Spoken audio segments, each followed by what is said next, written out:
Last night, the Royals faced a good pitcher at a bad time. John Danks held the Royals scoreless for 8 innings in a 2-0 Chicago win.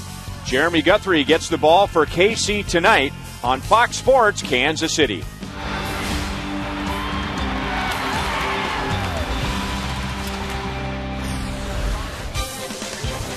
Royals baseball comes to you from Kauffman Stadium, where the Royals hope to end a 3-game losing streak tonight, facing a pitcher they've never seen before.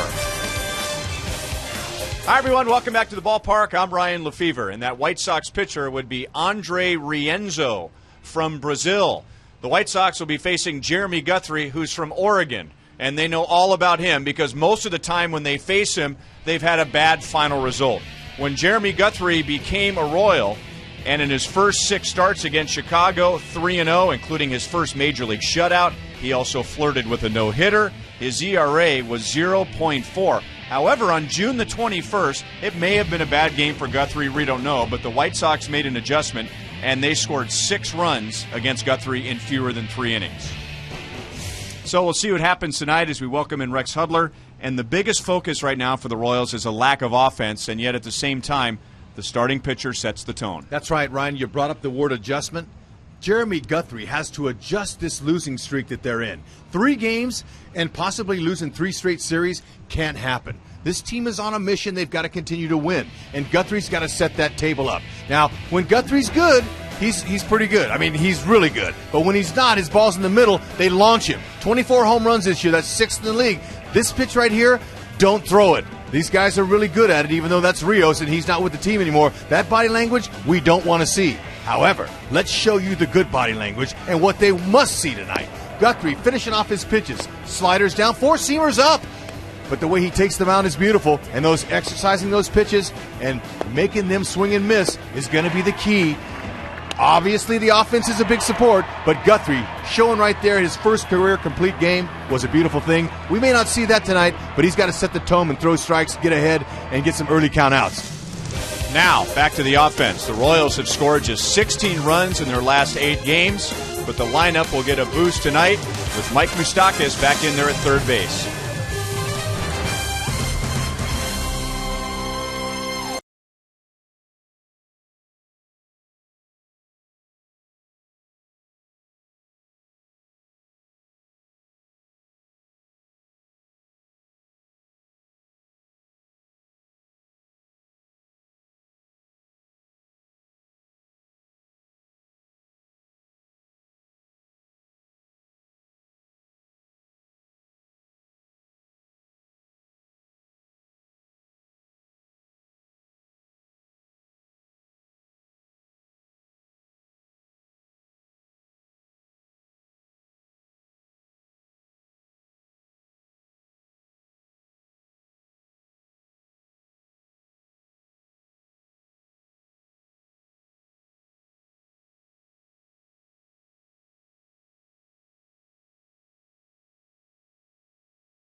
last night, but the Royals in need of some offense, and Ned Yost saying they don't have that one player to carry them for a long period of time. They do have Hosmer that could do it for a game or so like he did in the doubleheader last Friday, but they need a team effort. Joel Goldberg back at Kauffman Stadium, and that team effort tonight will include the return of Mike Moustakas, and that certainly makes things better for this offense, especially the way he was hitting the ball before his calf injury a little over a week ago. There's no doubt about it. This lineup is more productive when Mike Moustakas is in there, because the last 8 games, 2 runs per game, that's all they've done. Since July 30th, when Moose starts, the team is 11-4, averaging over 5 runs per game. But in the games that he has not started, 2-5, with just over 1.5 runs per game in that stretch. Moose batting .327 with 10 RBIs. A welcome return to the lineup. They will also have the speed, 21 for 22 the last 10 days. Baseball is coming up next from Kauffman Stadium.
Missouri Lottery. Play the Powerball and Mega Millions Scratchers game to win $100,000 or more. And by your Kansas City Chevy dealer, the official vehicle of the Kansas City Royals. Beautiful sunset on a warm night. It's not a hot night, but warm enough where the ball will carry, and with the wind blowing out of the south, it will especially carry tonight to left field and left center. And tonight's game is brought to you in high definition by Time Warner Cable, the official TV, internet, and home phone provider of the Kansas City Royals. Last time the Royals faced the White Sox before last night, the Royals swept the series in Chicago. Robin Ventura's team scored 3 runs in that entire series. They scored only 2 last night, but they took game 1 2-0. And here's how Robin Ventura has lined the White Sox up tonight against right-hander Jeremy Guthrie. Yep, I'm going to tell you what, Ryan. Adam Dunn, he came out after Jeremy Guthrie gave up. He only went 2 1/3 innings. He gave up 6 runs in his last outing.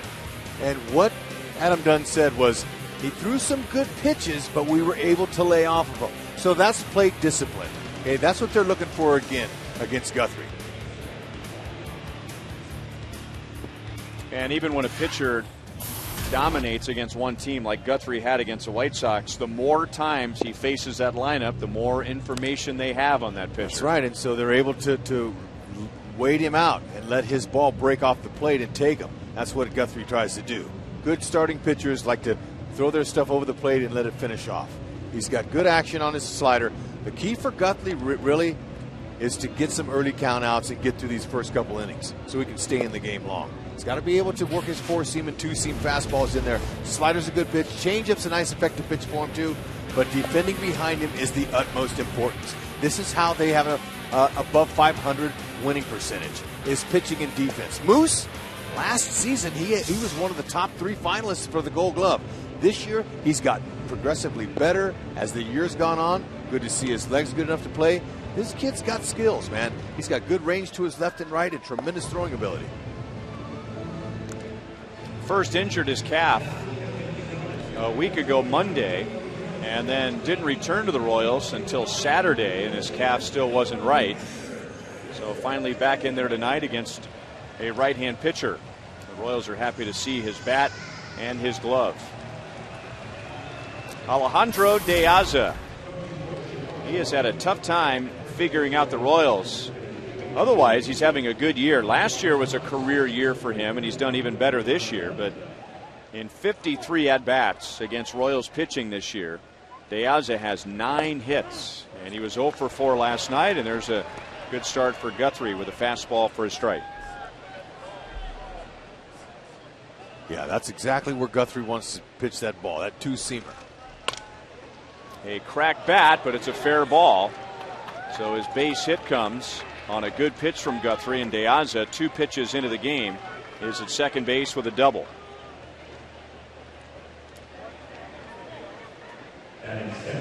Make De Aza now 7 for 19.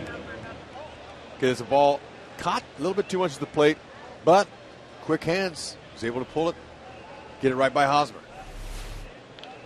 Or maybe it's just a bad bat, because pitch was out over the plate. Looked like a pretty good swing watching the replay, but you could hear that bat crack all the way up here. Very possible. He had some bad wood. White Sox scored in the first inning last night on a home run from Gordon Beckham.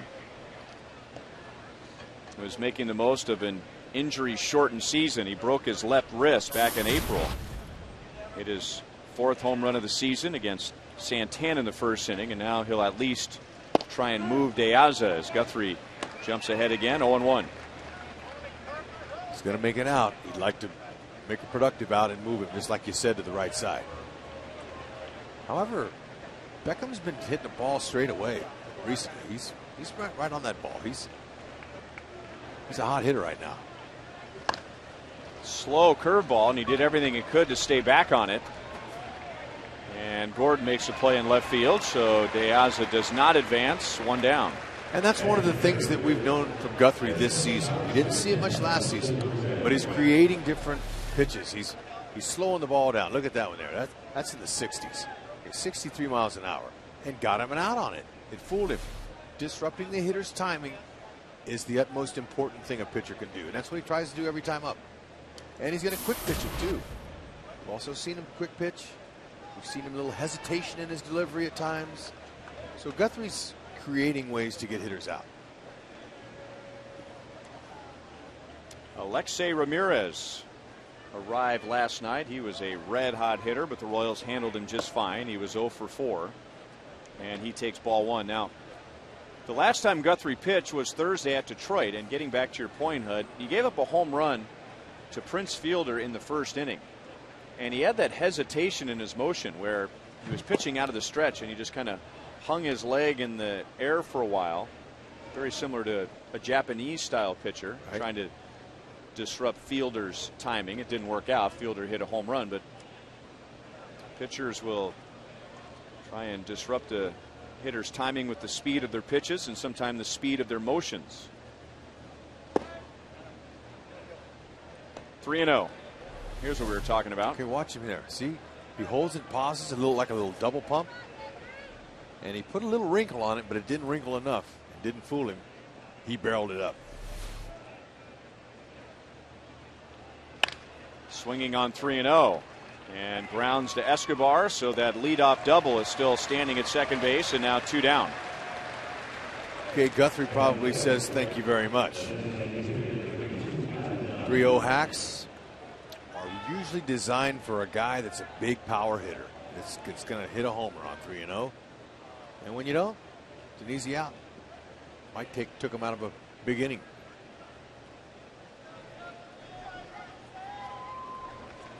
And now Adam Dunn. And another White Sox hitter who was 0 for 4 last night, although he came very close to hitting a home run in the first inning. Emilio Bonifacio was in center field last night, and Adam Dunn drove him to the wall in left center field for the final out.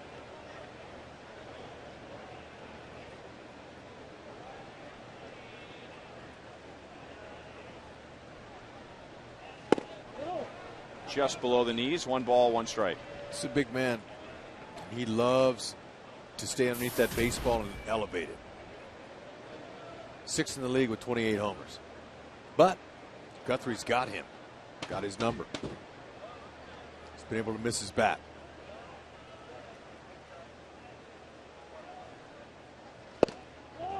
And again, just missing 2-1. Tom Hallion is the home plate umpire. He's also the chief of this crew.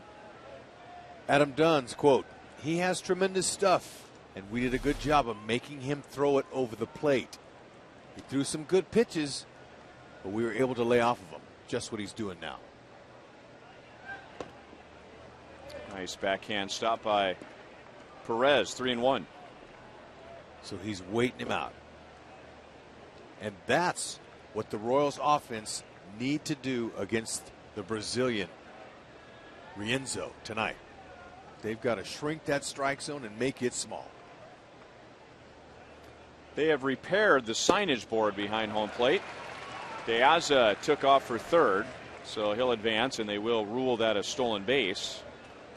And now 3-2 on Adam Dunn. And if you were watching last night, you saw a pass ball in the second inning. Not only get past Salvador Perez, but puncture that signage board behind home plate, which resulted in a run.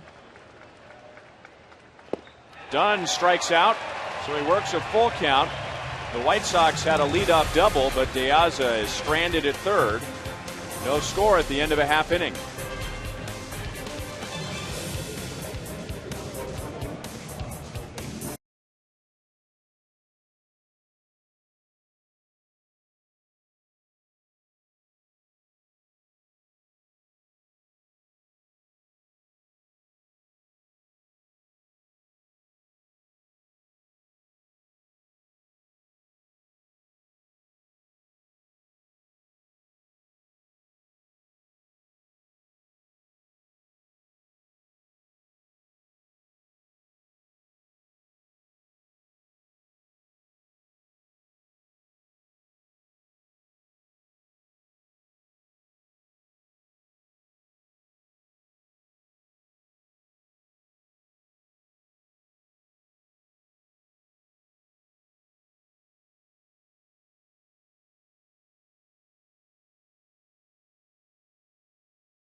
Dropped 6 of their last 8, and they've only scored 16 runs in those last 8 games.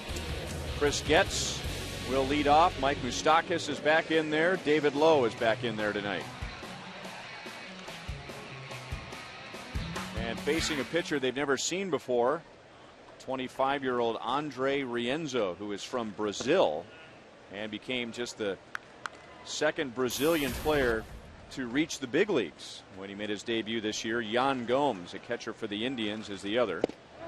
And he's 1-1. And we've heard he's a very quick worker, and he's showing that with his first 2 pitches. Yeah, he works fast, not overpowering. To me, he's a perfect fit. facing the Royals. The Royals should be able to do something against this guy. He's not overpowering. 2 and 4 seam fastballs, maybe 90, maybe 91, we'll see.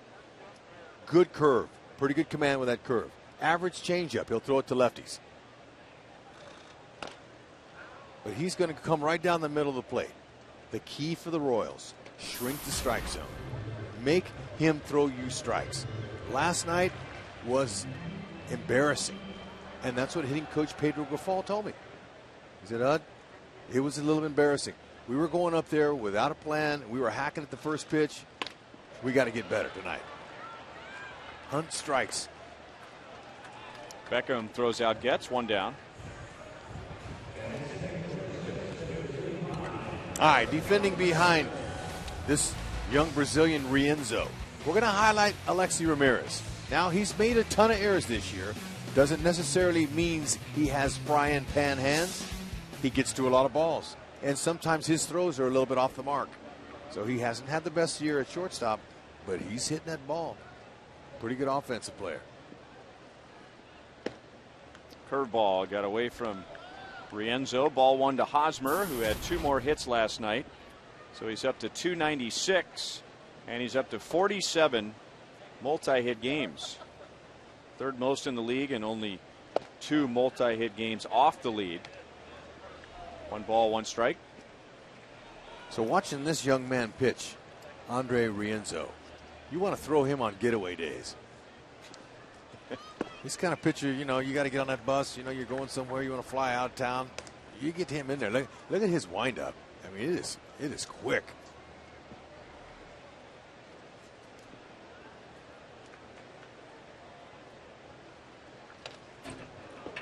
Big swing by Hosmer. 2 balls, 2 strikes. He don't get cheated. That young man, he takes a hack, and his bat is level through the zone, and it stays in the zone a long time. It's one of the reasons he can hit the ball to the opposite field so well. Right before that pitch was thrown, Fegley, White Sox catcher, touched the ground with his glove, emphasizing, okay, let's get this pitch down, and it was very high, so he doesn't have the feel for his curveball yet.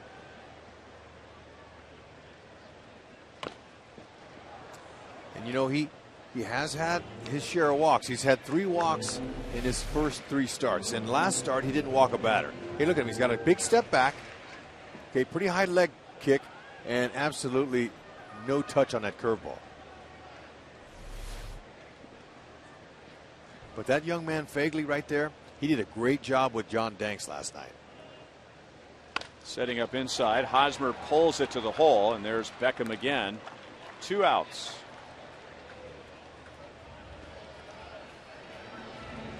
Yeah, the catchers really have a big part in the rhythm of the pitcher. And last night, Fegley did a good job of keeping Danks down in the zone, keeping him on rhythm. So catchers, they have that opportunity to go hand in hand with their pitcher. And that's not a bad thing for a rookie catcher like Fegley. Billy 1 for 4 last night.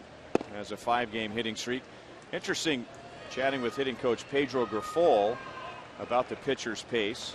He says that's one of the most important things he looks for every game. What is the pitcher's pace? And what can they do to disrupt that? Because he's a former catcher, so he knows that when he's behind the plate, one of the best things he can do for his pitcher is to get him moving. The less time in between pitches the hitter has to think about what's going on, to think about what the pitcher might throw, the less time he has, benefit for the pitcher. So now he's on the other side. Now he's a hitting coach. So now his job is to make his hitters aware of the fact that if they do not disrupt the pitcher's rhythm, it is to their detriment. And the same thing for a pitcher, too. Pitchers don't want to think. That's why that catcher can really get him in a groove. So it's very interesting how similar the pitcher and the batter are.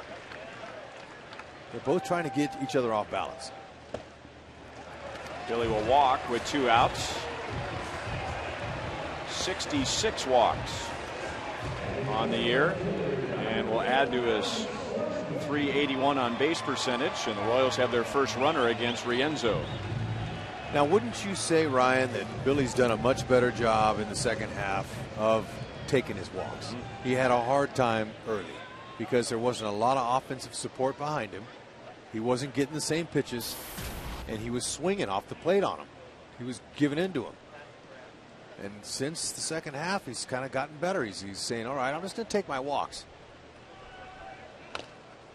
And don't you think a lot of that goes hand in hand with swinging the bat well? I mean, when you're swinging the bat well and you have a good feel for the strike zone and you have the confidence that you're going to get a pitch to hit, that you're less likely to chase pitches out of the strike zone. Agree with that? Totally. And when you're struggling as a hitter, well, you feel like you have to hit on the pitcher's terms. Yeah, and you're swinging out of the zone. Kind of like what Alex is doing now. Alex is pressing. He understands that his numbers aren't where they should be. And Billy Butler's 3 walks away from his career high. He'll get that easy. Alex was 1 for 4 last night. Royals actually out-hit the White Sox in their 2-0 loss. And again, out of the strike zone, so 3 pitches, and Rienzo strikes out Gordon to end the inning. No score at the end of 1.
Al's a little young for student night, but maybe someday she'll come out, enjoy a Wednesday night.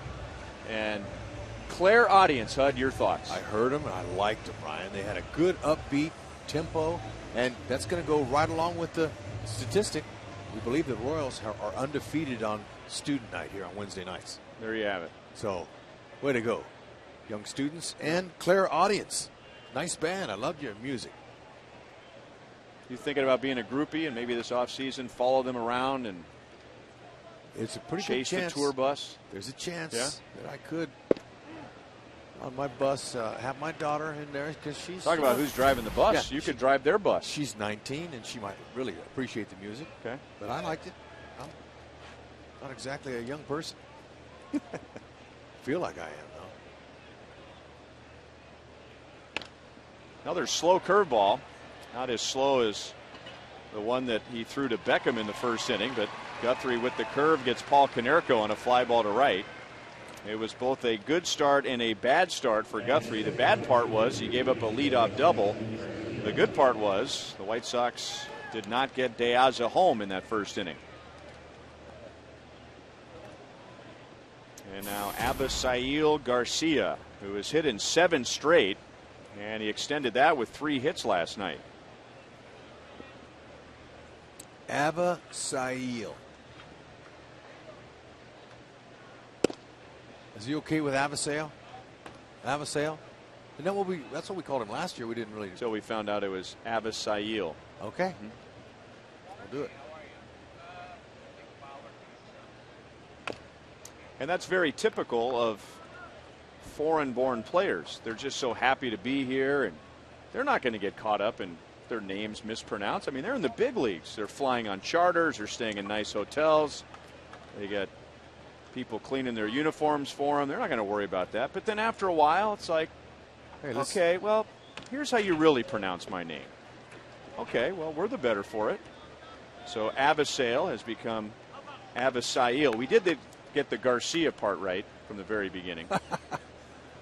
I think that's only proper, but that you explained it just perfectly. Here's a guy that you watched. Remember Kendry Morales? We discovered it was actually Kendrys Morales. And unfortunately, the Royals will see him in a Seattle uniform coming up. And I say unfortunately because he's a switch-hitting beast, man. He's strong. He got pop from both sides of the plate. Haven't seen the Mariners all year, and we'll see him in the span of 3 weeks. Twice in the month of September.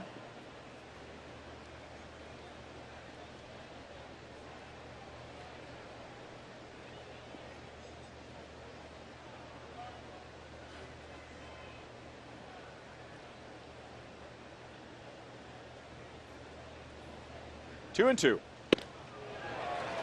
Late swing on an off-speed pitch, so he thought about laying off it and was tempted as it was up. Guthrie strikes out his second, 2 down in the second. I tell you what, you add that big slow curve of Guthrie's, you add the delay that he has in his windup, and sometimes a different arm angle. He's got 5 or 6 weapons he can get you out with. And you know, probably his best weapon is his 95-mile-an-hour fastball. That sets all that other stuff up. And the two-seamer, you know, that runs down and in, like that one there, that's beautiful. That's 92. That's bread and butter there. He can stay with that pitch. But he's creating more. He's creating more weapons to retire hitters. Connor Gillespie, who grew up in Omaha, hitless last night. He did reach with a couple of walks. As a changeup misses outside, 1 ball, 1 strike. That's an effective pitch as well, especially to a lefty, because it has the same two-seam sinking action that the two-seamer has. Changeup and two-seamers go away. 1-2. Good pitch at the knees over the inside. Late call by Hallion, but he made the right call.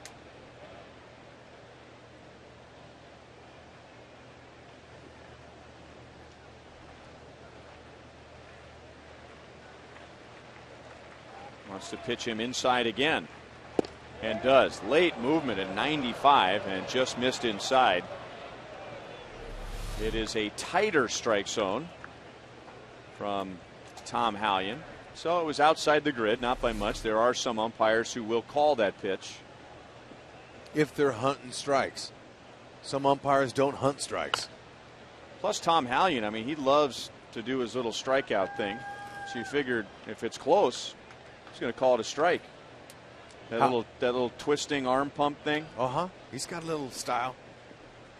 He's in his 21st season as a big league umpire.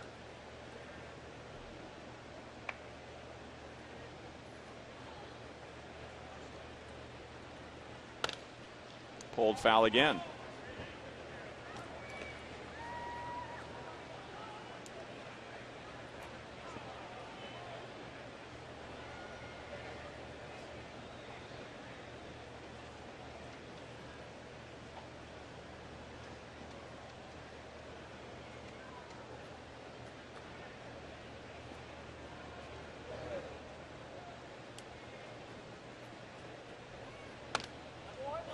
Giving him a battle.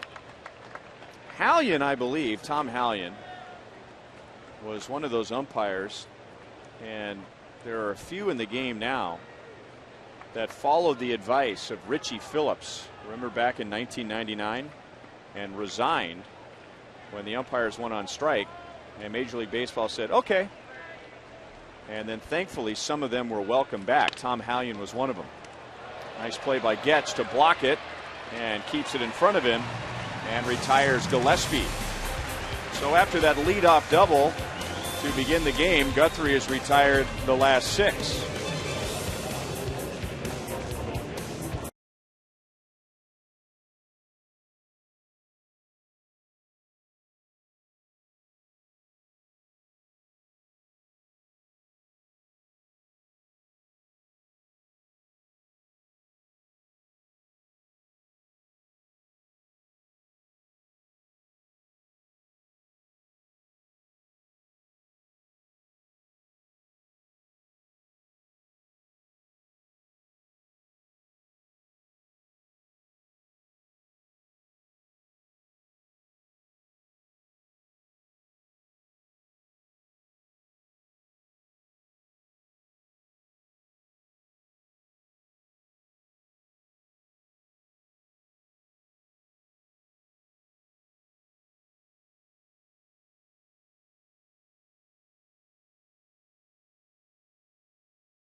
Royals host the Nationals at 7:10, and then after the game, a great fireworks show courtesy of Hy-Vee and Pepsi. Plus, it's Buck Night. So you get a chance to see the Nationals, Bryce Harper, Steven Strasburg, although he won't pitch in that series. Fireworks after the game, Buck Night during the game. Hot dogs, peanuts, small soft drinks, all just $1 each. Viciado onto the warning track. Boy, he played that badly. Royals say thank you very much. We told you before the first pitch was thrown that the ball will carry because of the heat. And then you have the wind blowing out of the south. But Viciado looked like he was playing left field for the first time on that fly ball. Yeah, they try to teach you not to drift. You need to turn and run and go to the spot. But that ball was hit a lot better than Viciado thought. And that ball just stayed up in the air and kept carrying and carrying. And watch Viciado. He's not exactly running hard. He's just drifting. And he couldn't. And they just missed it at the end. Yeah, he just missed it. So that's the break that the Royals need. Getting shut out last night. Get him over and in. It is ruled a double. What a country. Gotta love that. Now Salvi, he thought for sure he was going to catch it, but you know, Salvi kind of conserves. And you know, he does that because they tell him to. 0-2 on Moustakas. Coaches, sometimes with a catcher, young or old, they'll say conserve when you can. Conserve your energy. That's why I don't call Salvi out. But the one thing that you owe baseball, and that's hustle. That's give your best effort that night. And I don't play like I'm some expert up here and think that the game is easy. It's not. But you can hustle. You don't have to have any ability to do that. Moose going to have to take a seat. So the curveball has been working for this guy. And he found it quickly because in the first inning he threw a couple that weren't even close, but he ended up getting Alex to win the first with his curve, and now another strikeout with a curveball in the second inning. As David Lowe comes up and we look at tonight's Toyota League leaders. American League rookie leaders for base hits. And all the other guys have been in the big leagues much longer this year than David Lowe has, and there he is, fourth, right behind Connor Gillespie, who's playing third base tonight for the White Sox. He adds a spark. I know when I came to the ballpark today and I looked at the Neds lineup, I looked for his name in there. Because he usually does something on with the bat in his hand or the glove in his hand on the field. And he hits it sharply right to Konerko. 1 foot either way, and he's got another base hit. Perez goes to third, 2 down.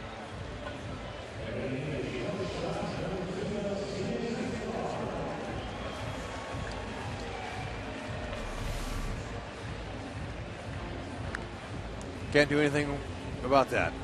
2-hopper. Konerko made a nice play.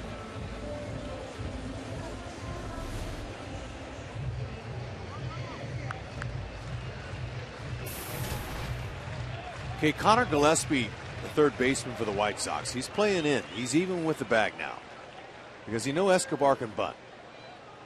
But the fact that the Royals have not been scoring any runs, Escobar can do anything he can to get Salvi home. I was a little surprised the Royals didn't put any pressure on Miguel Cabrera during the Tiger series with a bunt and make him run and field with that painful knee, painful abdominal strain, badly bruised shin, and many times he wasn't even playing in. Yeah, I was a little bit surprised by that too, Ryan. You have a couple of ways that you can beat teams, the Kansas City Royals, and that is with speed and the way they bunt and get on base. Okay, those are the keys, and you know a lot of teams don't have that weapon. So when you have that weapon, you must use that every game, every day. And you can't take a day off and expect somebody's going to have a power bat to pick you up because there aren't any power bats out there consistently. So you got to stay pedal to the metal. That's an energy that deflates the other team. 2-2 on Escobar, and they have just announced that Salvador Perez has lost his double and more appropriately ruled an error on the left fielder Viciedo.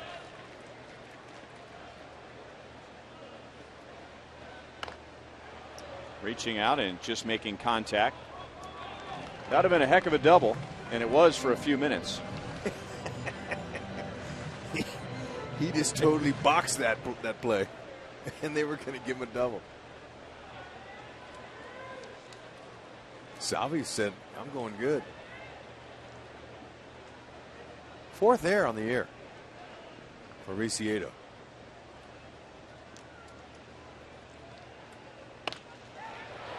One hop to Ramirez. So Escobar is out, and the Royals had a runner at second, nobody out. They can't get Perez to the plate, and at the end of 2, no score.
Have we been blessed this summer or what with mild weather?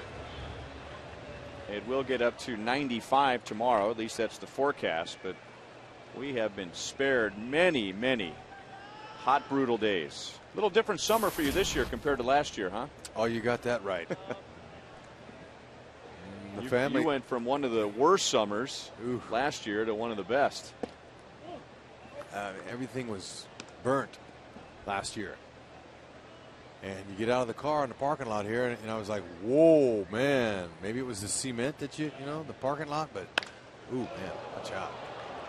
Viciedo with the leadoff base hit. Second time that White Sox have had the leadoff man on.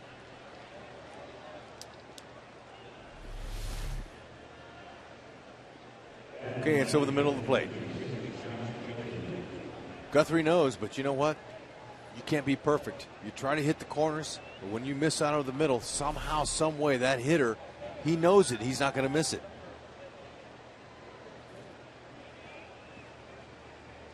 And now Josh Fegley, the catcher, 0 for 3 last night, grounding into a double play. The Royals would take that right here as Guthrie nails the outside corner for strike 1. So Fegley at 213. And the Royals have seen more of him than Tyler Flowers in the past few series. Flowers off to a 192 start. A liner to right. David Lowe is there. One down with Viciedo headed back to first.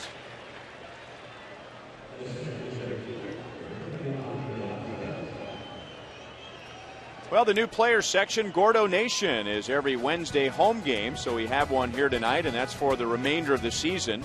So you can come out and cheer on All-Star Alex Gordon, his special fan section, with a $30 ticket that includes a limited edition Gordo Nation t-shirt and a seat in the field box or plaza sections in left field. And the next one is September 4th against the Mariners. Strike to Viciedo. Some folks out there in Gordo Nation section. Or a Deaza with Viciedo at first base. See the white t-shirts. They don't quite stand out like the yellow t-shirts did with the Frenchy quarter. Did you see Jeff Francoeur was designated for assignment by the Giants yesterday? Yep. But there's some Gordo Nation white shirts out there. And maybe he'll make a great play for him, like he typically does. Yeah, Frenchie, just seemed like he couldn't catch up to a fastball. 93, not even a big fastball, but maybe an average 91, 92 mile-an-hour fastball, and they were finding out the same thing in the National League. I think he's maybe too young to retire, but maybe he gets on some kind of program in the offseason, Francoeur, and tries to speed up that bat a little bit and can get his 10 years in the big leagues. Yeah, I think this year he's right at 8. He's not 30 yet. He'll turn 30 in January. That's what I'm saying. Where'd it go? Are you kidding me? Come on. No way. And you could hear Sal again. So apparently when the Royals were in Detroit, they replaced the sign behind home plate with rice paper. Because, I mean, that signage board has been there, I think, in some form since 1999, and I don't ever remember seeing this happen. And now 2 games in a row, the ball disappears into the Kauffman Stadium sign. Here's last night. Now that one went right through. Well, that was a fastball, had a little more hair on it. And it was a breaking ball this time that bounced. But Lowe makes a play, 2 down. What was interesting was Salvi, we heard him as he got back to the backstop near the microphone. Again? And he said it in English. Yeah. He didn't say it in Spanish. Did it go through the same spot? That can't be the same spot, is it?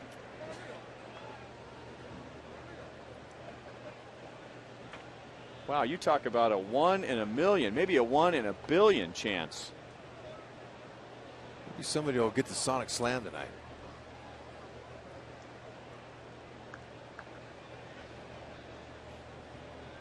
I never saw it last night, and remember we showed Art Stewart We said, you know what? That guy's been around a lot of baseball games in his life. I don't know if he's ever seen that before. And sure enough, I asked him today. I said, Art, you ever seen a ball disappear at the backstop? And he goes, nope, Rex, that's the first time. Well, then that says it, if he hasn't seen it. If we get another pitch here, we'll replay the wild pitch and listen in for Salvador Perez saying, again? Which is what everybody's thinking. But fortunately, this time it didn't cost him a run. 2-0 on Beckham.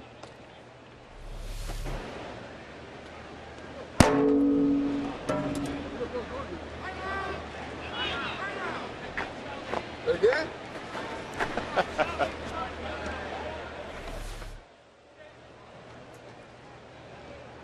Now, I don't know how to say again in Spanish, but that was as clean English as you can sense. We all knew what he was saying. Yeah.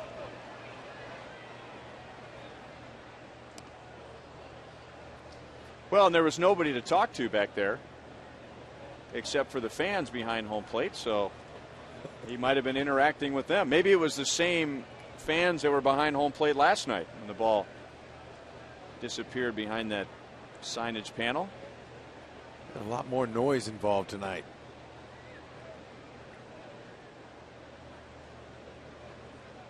2-1. Line to right center. Dyson is there. So a couple of hard hit balls to the outfield, but the Royals were playing the White Sox perfectly. And Guthrie gets around the leadoff base hit. Yes. Eric Hosmer with 47 multi-hit games, and Billy Butler coming up.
#2 veteran who is honored here at the ballpark, but he deserves a round of applause. Last winter, Landon was diagnosed with stage 3 childhood Hodgkin's lymphoma and began chemotherapy treatments on his 14th birthday. And after 3 rounds of chemotherapy and 40 days of radiation, Landon had a clear scan and he beat cancer. And with a new purpose in life, Landon is now trying to raise awareness and money for blood cancer research and support others suffering from the disease. Just 14 years old. Oh, Landon, way to go, man. It's pumping me up. Best story of the night. I love it. Dyson, batting 9th, will lead off against Andre Rienzo. Dyson, Getz, Hosmer coming up. 1-2 on Dyson, who came on as a pinch runner late and stole a base, running for Billy Butler in the 9th inning. I think it's time for a Royal hit.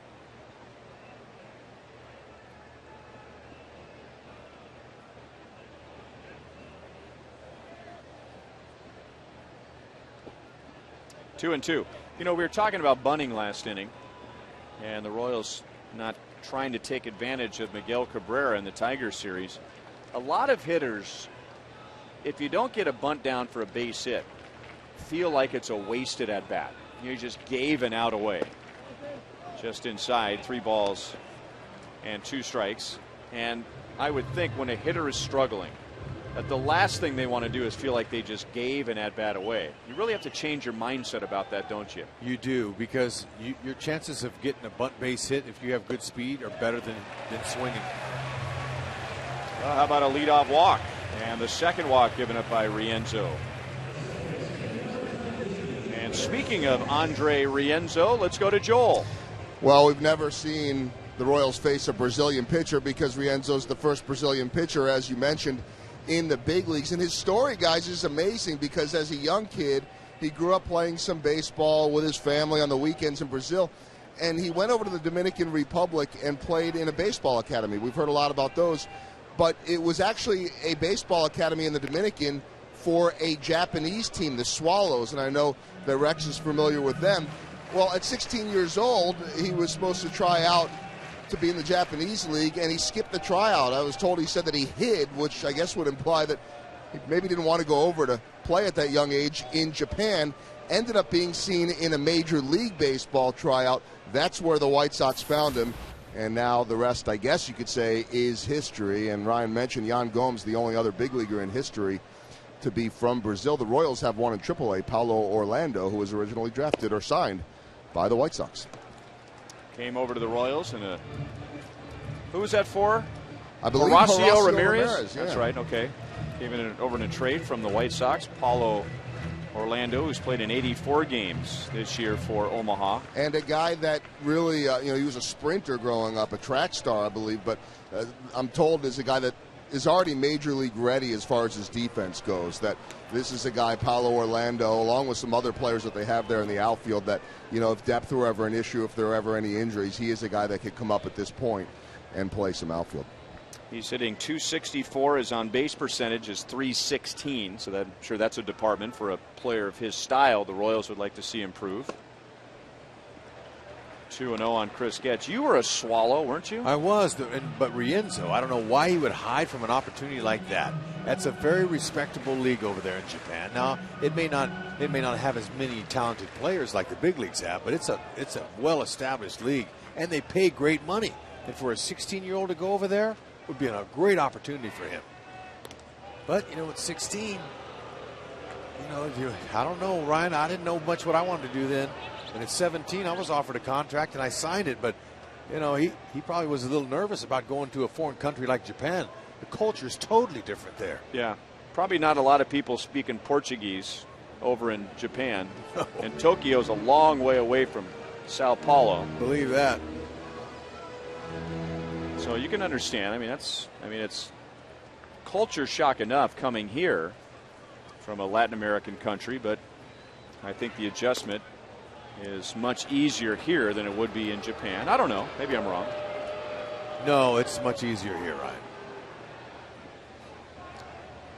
All right, Dyson, he's got 15 steals since coming off the DL on June 22nd. Okay, we all know. Dyson, he runs. 2-1. Okay, Rienzo, he knows it too. He's been throwing over. Doesn't have a special move. Fairly decent feet. And if he takes more than 1.35 seconds to get the ball home, Dyson will rip him off easy. That's from his release to the catcher's glove. Konerko gets the quick out at second base, and because of that decision, they turn a double play. 3-6-3, 2 outs, nobody on.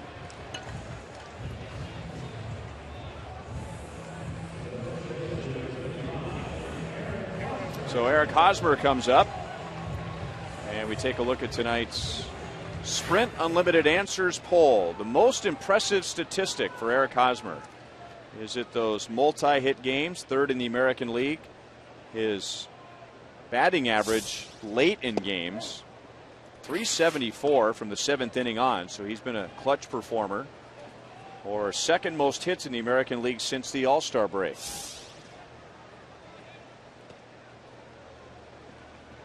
second time through, let's see if they can lay off of that curveball. Squeeze it up. Now, most impressive statistic for me,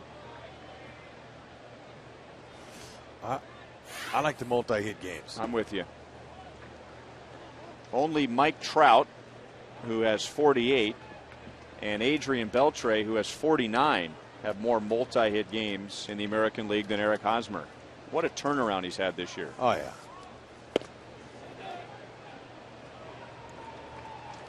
It's tough to hold that swing, too, once you're going. All right, so we're going A. Ryan and I are. Dina, what are you going with? You like A? Okay. A it is. And Rienzo goes up to make the play, so a leadoff walk. The double play was huge for him, and he faces only 3 in the 3rd inning.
K is taking place at Rivals Bar, 5:30 to 7. That's game 1 with the Nationals. You can purchase hard-to-find options and local favorites, including selections from Goose Island, Boulevard, and Leinenkugel.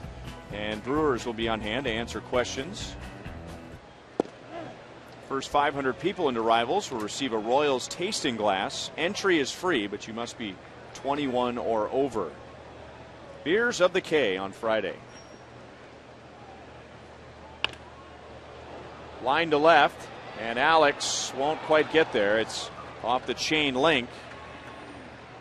And Alexei Ramirez, who has been very good in the month of August, has his first hit in this series, and that is his 33rd double of the year.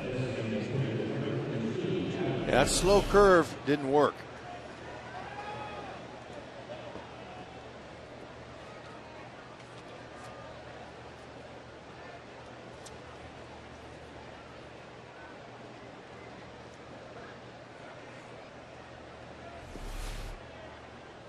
So that's the 3rd time in 4 innings that the White Sox have had the leadoff man on, and the 2nd time where it has been a leadoff double.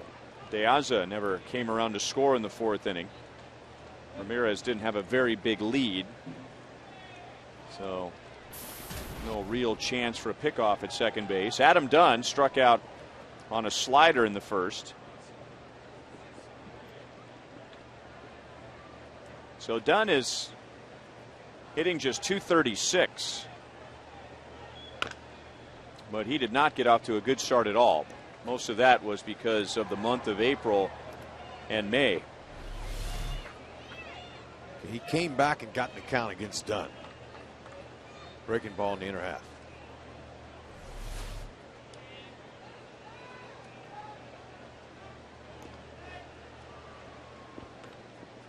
sometimes on a play like that, and you know this being a shortstop and a second baseman, that sometimes it's just the pitcher's feel when to throw down to second. Other times the catcher will give the pitcher a little sign and tell him now's the time to throw.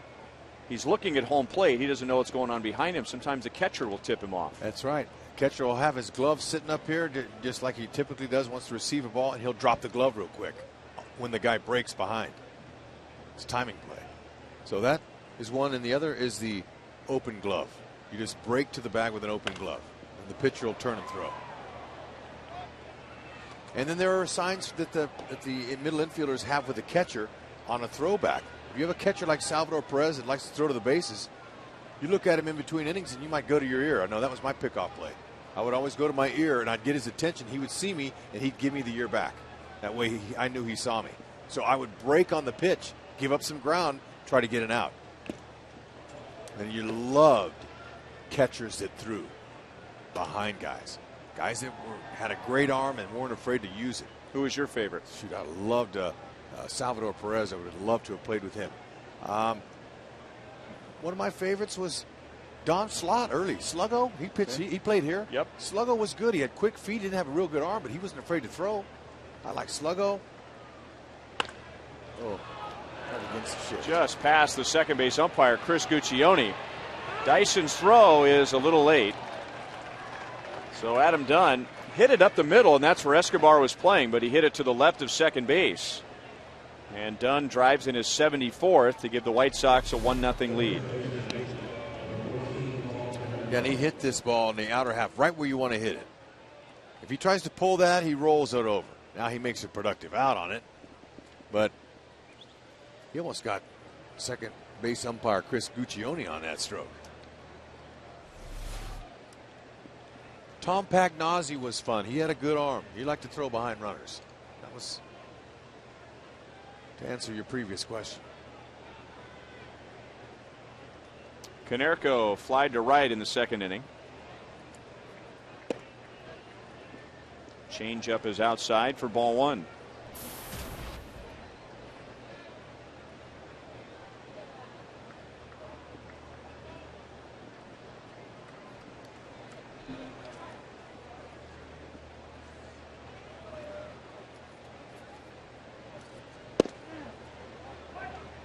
One ball, one strike.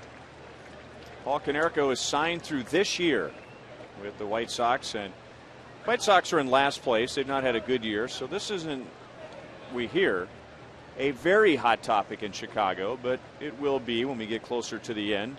Is this it for Paul Konerko in a White Sox uniform? It will be very strange to play the White Sox and not see Paul Konerko. He has spent some time on the disabled list this year. Had some injury difficulties last year.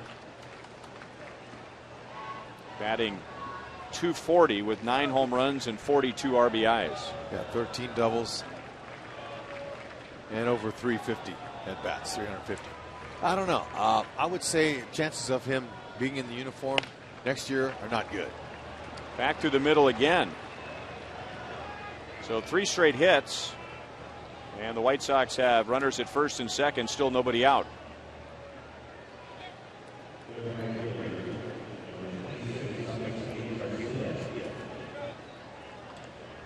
Here's our Time Warner pitch speed comparison.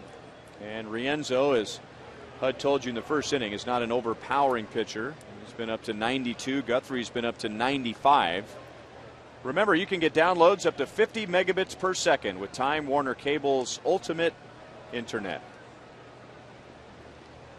We had a lot of fun last night. We had, if you weren't with us for an inning, we connected with Hawk Harrelson and Steve Stone, White Sox television crew, and we had a 4-man booth for a full inning.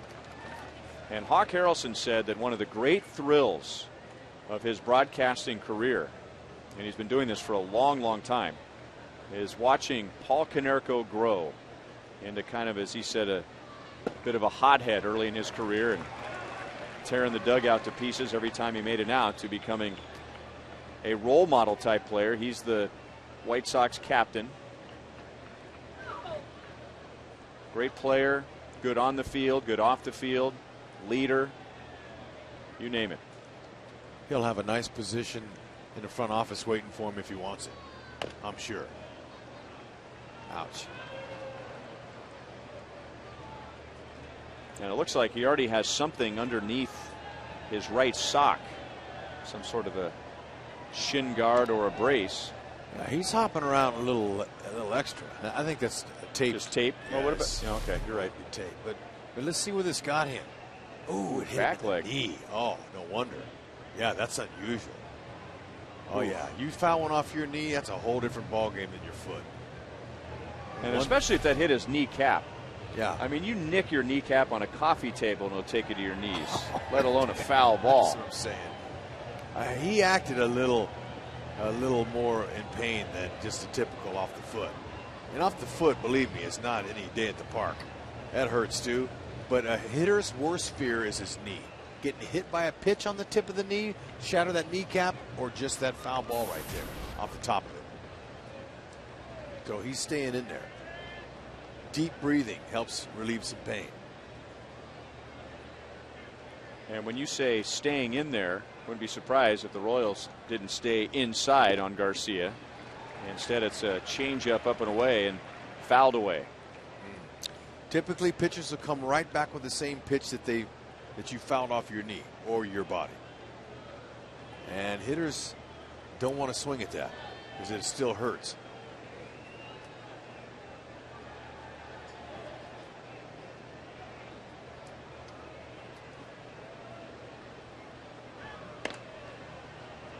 Little pop up to the right side. Infield fly rule is called. Similar pitch that Guthrie struck Garcia out with the second inning. In the second inning, a high changeup that Garcia, you could tell his first reaction was don't swing at it, but then it was so tempting he did. He struck out in the second, and now he hits a lazy pop up in the fourth. Okay, there it was. Kind of an afterthought swing. Tricked him. And it was very similar. Same pitch, just a little bit more in on it.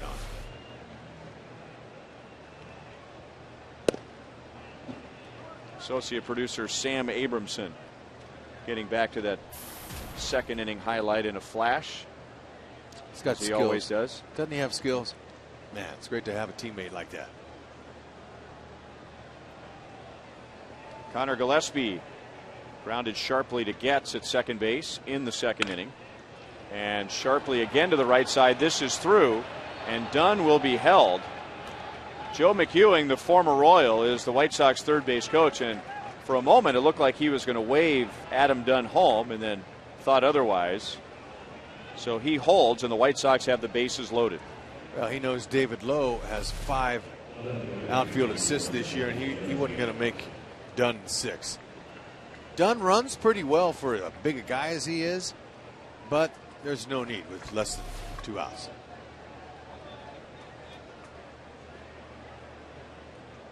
Mike Moustakas is not a little guy, but it's interesting how a grown man and a bigger than average grown man looks like a little guy standing next to Adam Dunn.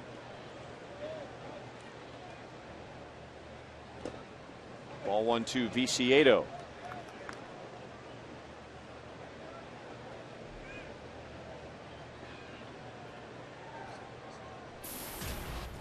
Viciedo singled to center in the third inning. Just his second career hit against Guthrie in 14 at-bats. Launched to left center field. And Diane Viciedo has hit a grand slam to give the White Sox a 5-0 lead in the fourth inning.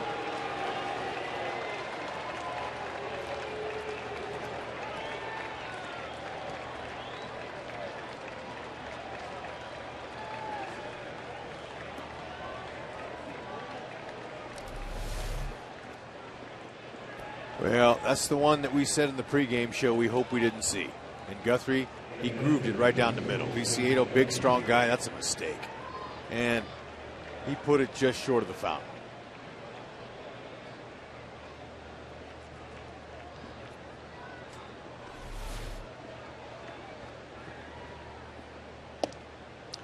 Third grand slam by a White Sox this year. Second allowed by Guthrie. Lonnie Chisenhall of the Indians hit a grand slam against Guthrie right before the All-Star break. 1-1 on Josh Fegley.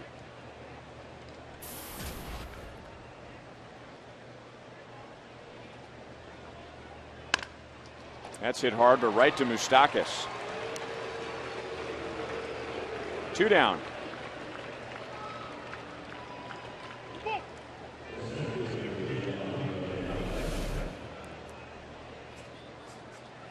Fegley.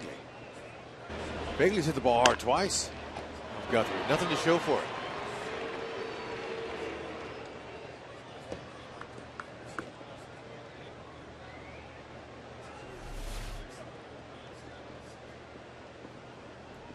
So De Aza bats for the 3rd time in the first 4 innings. He opened the game with a double, and Guthrie worked around that. Guthrie had a 1-2-3 second inning. Jeremy worked around a leadoff single in the 3rd. But in this inning, Ramirez doubled. And he came around to score on a base hit from Dunn. And of course, the big blow is Vicieto's grand slam.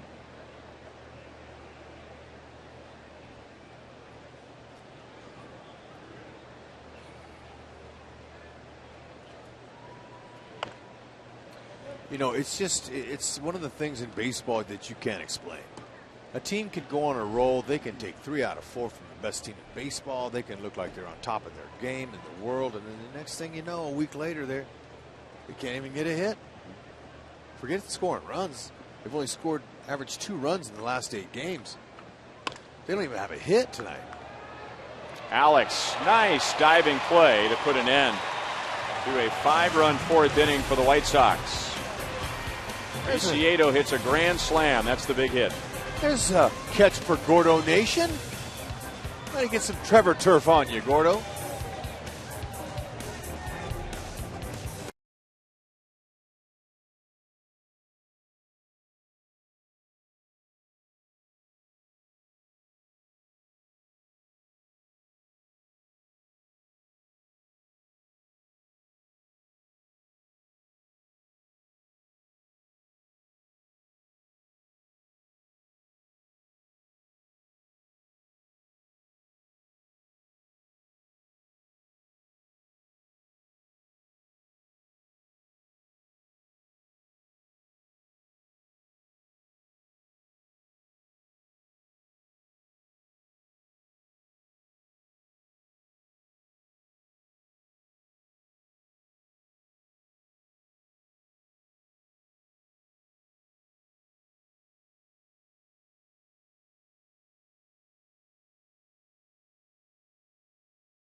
And the Royals of the Nationals will be in special old-style uniforms.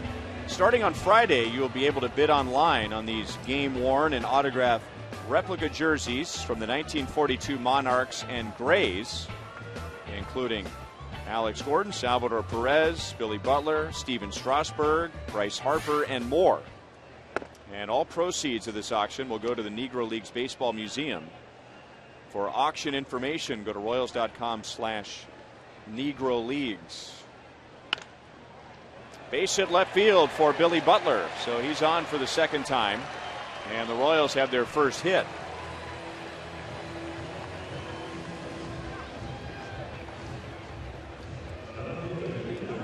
Yeah, you know, there you go. String them together now. Get a few hits, a couple bloops, and a bomb, a blast. You never know what can happen. 4th inning, got plenty of time. This young pitcher, Andre Rienzo, doesn't have anything special. He's not like that kid that pitched for Miami that day, Fernandez. Jose Fernandez? He's not like him. That guy had plus stuff. And this guy here, he's 92 max, but more like high 80s. He's got a pretty big curve, and he's been getting a few swing and misses on that. But nothing really special, in my opinion. A reminder on this warm night as you enjoy a cold one to look forward to Miller Time later in tonight's game, brought to you by Miller Lite. Alex Gordon is due for a Miller Time game. He's already turned in a good defensive play in left field. And in regard to Rienzo's curveball, he threw a couple of nasty ones to Alex in the 2nd inning, or rather in the 1st inning, and struck him out to end the inning.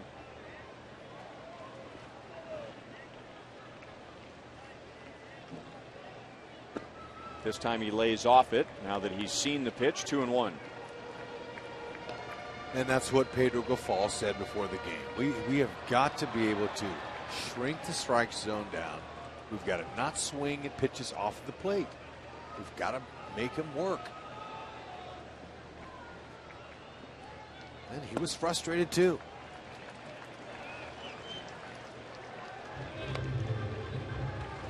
Alex struck out on 3 pitches in the 1st inning, and now that he's seen the ball out of Rienzo's hand, he's seen his breaking ball.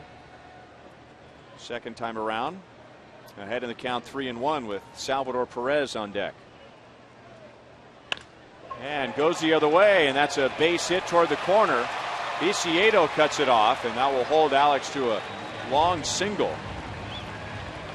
After watching the White Sox score 5 in the top of the 4th, the Royals are back with 2 on and nobody out. Okay, he's surprising when you get a good hitter's count. What you can do, he's going to leave you a mistake there. That ball was up and away. It was not a strike, but still, Alex stayed short to the ball. The times that Alex makes good contact is when he is really short with his swing. And typically they're the ones that he should strike hard. Mistakes, that's what hitters look for. You can't hit their pitches, you swing and miss on them.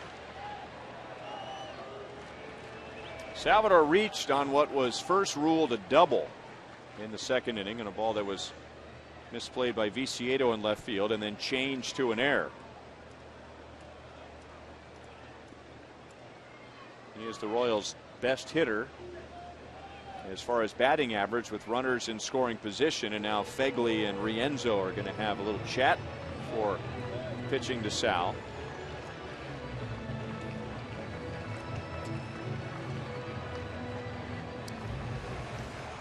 Well, the Royals have been here before.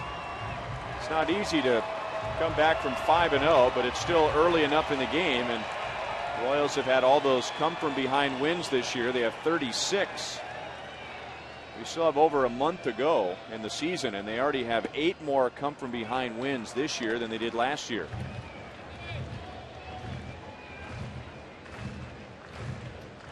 Second most in the American League. Texas Rangers have 39. Rangers going into tonight with a 1.5 lead over Oakland in the West. And now 2-0 on Sal. Okay, and that was a great take there by Salvador. That ball was a borderline low strike. And he's got now a favorable count, 2-0. 2nd time through the order. Off the end of the bat. Change speeds just enough. Billy's going to tag and head to 3rd, and he will make it, and right behind him, Alex moves up to 2nd base. Look at Beckham. He's saying, hey guys, look, he left early. Give us the ball. Robin Ventura saw it too. Looked like he left a little. Oh, and they didn't give it to him. That's beautiful. All right, there's a break. Sometimes they'll make you go back to the mound and appeal it and step off and throw over there, but sometimes they just let you go step on it. Now watch Billy. It kind of looked like he went early. But sometimes a runner will get his body moving early, but it doesn't mean his foot leaves the bag early, right? Right, he swings his upper body and it appears. So that's a break. And a good job that the ball was deep enough. Billy knew he could make it. Because you can't get thrown out down 5-0. So how about that great camera angle by Ron Swanee up here in the booth? That was perfect. Wasn't that you? Oh, okay, I'm giving Swanee credit. Dean Andrick, who's working the robotic camera, which is right behind home plate. Great shot, getting both De Aza catching the ball and Billy tagging at second base. Swanee was looking a little crooked-eyed at me when I was giving him credit for that shot. There we go. And that is operated from our production truck. So instead of using the big picture of the outfielder making the catch and the small picture in the corner with the runner tagging, both guys were captured in the same shot. And that away, Dino. There's a little shot of some modern technology. Okay, let's check it out. Did he leave early? Watch his foot. His body might be moving, but if his foot's on that base, he wants to take away the minute he catches that ball. Try to leave at the same time. So they moved the runners up, Salvi did, with that long fly to center field. Now it's up to Moose to see if he can come through with 2 strikes. And he does. He lines it to left. So the Royals will get 1. So Mike Moustakas back in the lineup. Drives in his 31st run of the year. And it's a 5-1 game.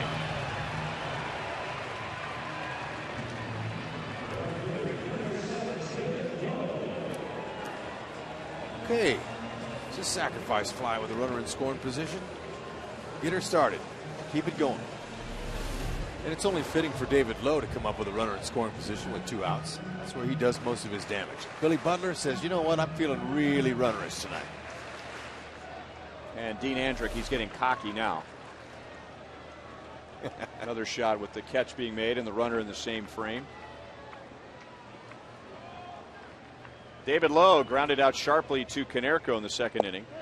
And you said something that piqued my interest when he came to the plate in the second. That David Lowe is a spark plug for the Royals. And he has been. Royals have played very well since he was called up. And I just added up the numbers very quickly. When he's in the lineup at any position, coincidence or not, the Royals are 10 games above 500.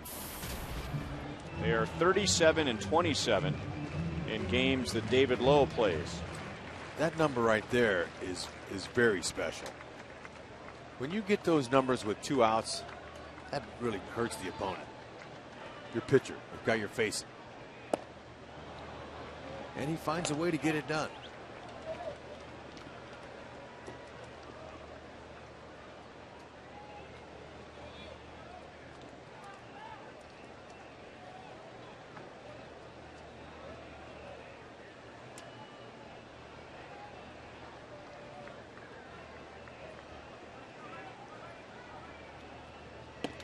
Wanted a fastball up and it misses away. 2-2.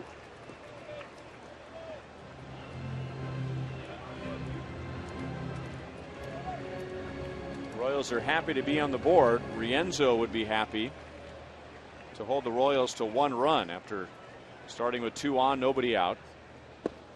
And a curveball strikes out low. 3 strikeouts for Rienzo. So the Royals get the run on Moustakas' sacrifice fly. It's now 5-1 Chicago.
by Farmland Foods and their Bacon a Difference charity concert. All tickets are $10 with all proceeds benefiting harvesters.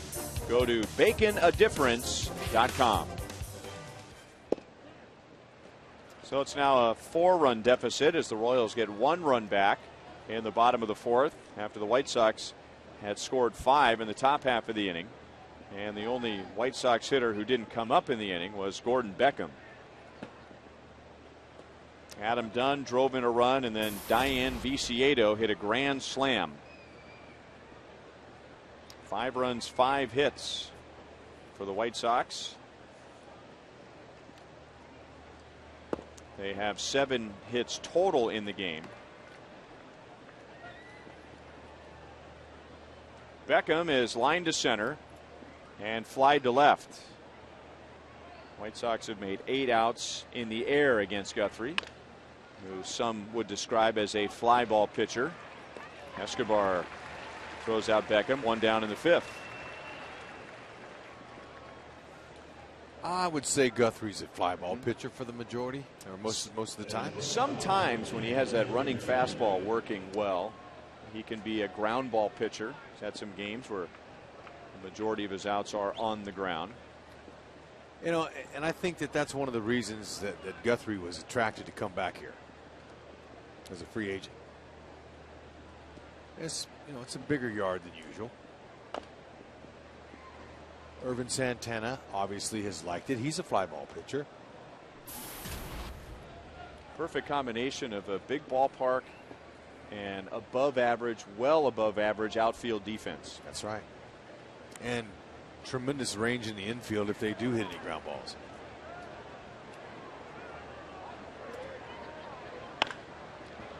Diving play, Moustakas to his feet and throws a strike to Hosmer. Simply marvelous. What a play. He was in the top 3 last year in Gold Glove candidates, and this is why. Strong arm, really nice range, good glove, and works hard. He's got skills. Nice to see it. The Moose chants are even more fun to hear at the K. They appreciate it. I love how he gets on top of that ball and throws it across the diamond. Never gets old watching that. He was a very good high school quarterback, and he broke his leg his junior year, so he didn't play his senior season because his future was in baseball. And haven't seen it for a while, but almost every day you'd see him out before the game playing catch with a football to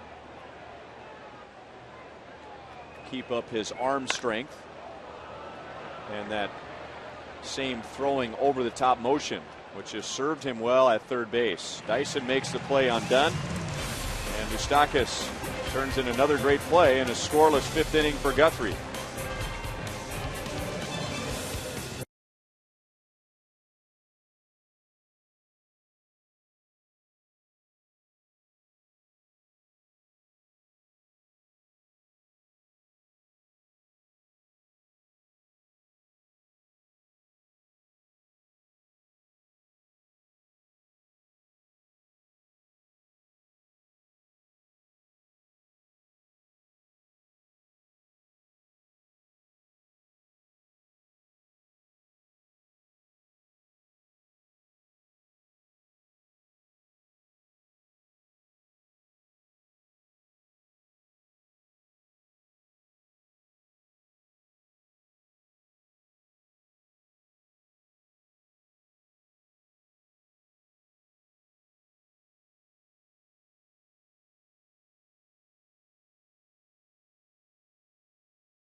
facing Ichiro Suzuki, and that right there is some history. The 4,000th professional hit by Ichiro, 1,278 coming for the Oryx Blue Wave in Japan, 2,722 in the major leagues.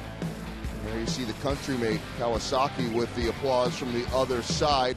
Only two major leaguers with over 4,000 hits, Pete Rose and Ty Cobb. And Ichiro saying, guys, after the game, it is a record that is adding 2 leagues into 1. I don't think you have to put me in that same category as them, referring to Pete Rose and Ty Cobb.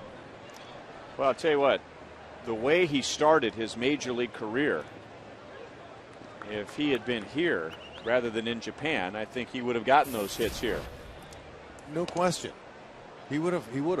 At least because it's a shorter season in Japan. Right. And Suzuki, as a younger player, was an everyday player.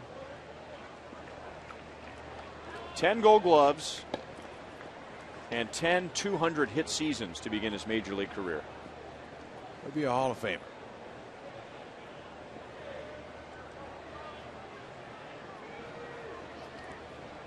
But you know, he has a very unique batting style, and he gets a lot of infield hits because of his speed from the left side.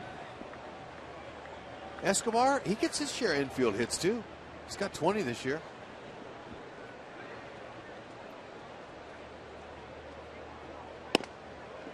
Four-pitch walk. It's Rienzo's third walk. Last thing he wanted to do with a 5-1 lead.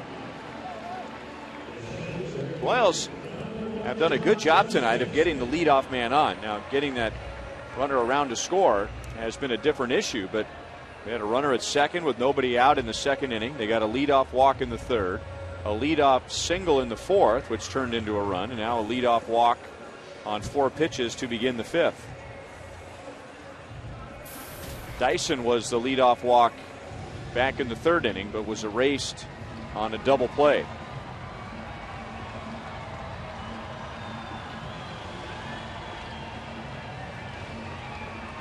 So we'll see here if the Royals get Escobar moving. He is 15 out of 15 in stolen base attempts. Okay, he's really quick. He barely even stopped in Rienzo. And you know, Gerard Dyson was on first base earlier in the game, and Getz took 4 pitches, and Dyson didn't even attempt to steal. So if they're going to get back in this game, they've got to use what their strength is, and that's base stealing. Especially on a breaking ball, just like that. And this kid Rienzo, he's throwing a bunch of those curveballs.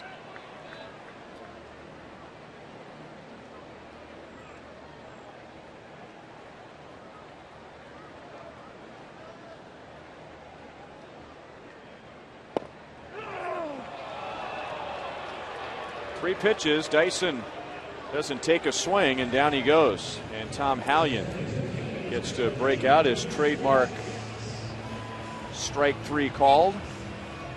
1 down. Tough pitch. Hallion rung him up. Didn't have to be. So 4 strikeouts to go along with 3 walks for Rienzo. Chris Getz has grounded out twice. One of those ground outs was a double play.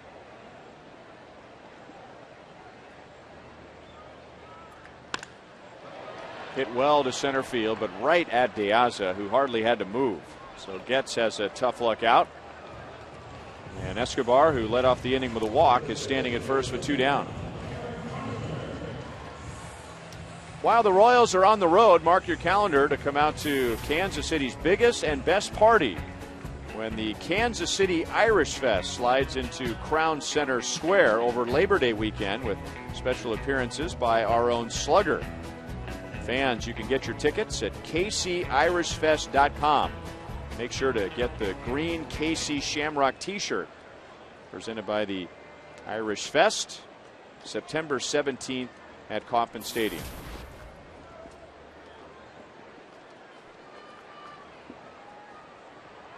Okay, Rienzo looks quick home. I got him at 1-3. 1.3 seconds. Yeah, 1.3 and that's seconds. Motion starts until the ball hits a catcher's glove. Right. When he separates his hands and goes home, they time that. And that they can calculate that a good base stealer can steal a base if it's 1-3-5 or more. You have a better chance. But anything at 1-3 and 1-3 under, you're going to get thrown out with a catcher with a decent arm. So that's why we haven't been seeing guys take off and steal, especially when you're down 4 runs.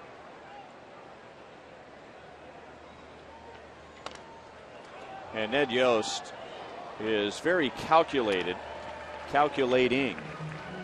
when deciding a hit and run or a straight steal. The Royals lead the league in stolen bases. They also have a very high success rate, but as Ned has said many times, the Royals don't just run to run. They pick their spots.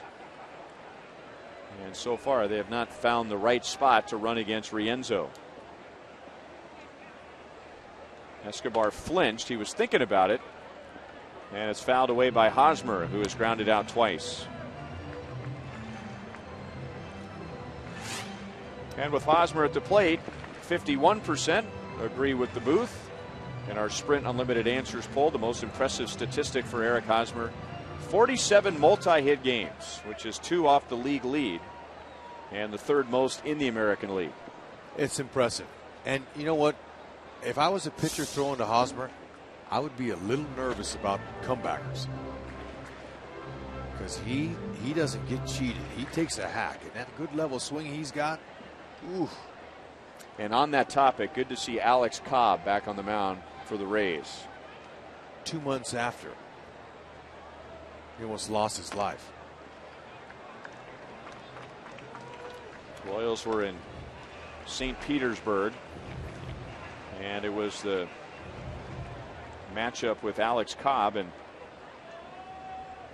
it was the middle of June. Eric Hosmer hit a line drive off the side of his head. 102 mile an hour bat speed.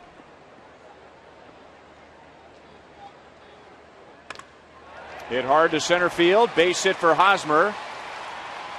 And Escobar will go first to third. So Hosmer may be on his way to his 48th multi-hit game. He's 1 for 3, and the Royals have 2 on with 2 out. I like that look on his face right there. Now, he looks angry. Okay, now this, you could probably time the hit speed off of that one. That was probably over 100. As he squared that up. Oof.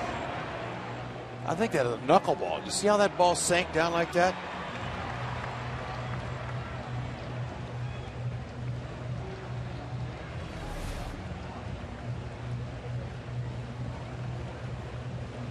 .9 miles an hour was the speed of the line drive off the bat of Eric Hosmer. There you go. That guy, he's unbelievable.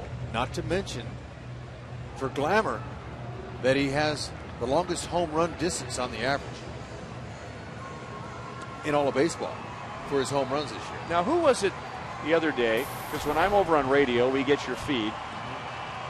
And I'm a big fan of your work, so I'm always watching what you're doing, even when I'm on radio. Yeah, your nose is growing. But there was, who was it? There was an opposing hitter recently, Stanton. That's right. Thank you, Joe Lavero, our producer. 112 miles an hour. I saw that on the monitor. And that was the ball that Dyson whiffed in center. And I asked Dyson the next day, hey, Gerard, that ball wasn't walking coming to you, was it? He goes, I didn't even see it. It was coming so fast. Slider for a strike to Billy. He's walked, singled, and scored the Royals run. So the White Sox are a little concerned with Don Cooper taking a trip out to visit Rienzo. Billy has hit in 6 straight games. And now 1 ball, 1 strike. Billy's walk in the first inning was his 66th. His career high is 69.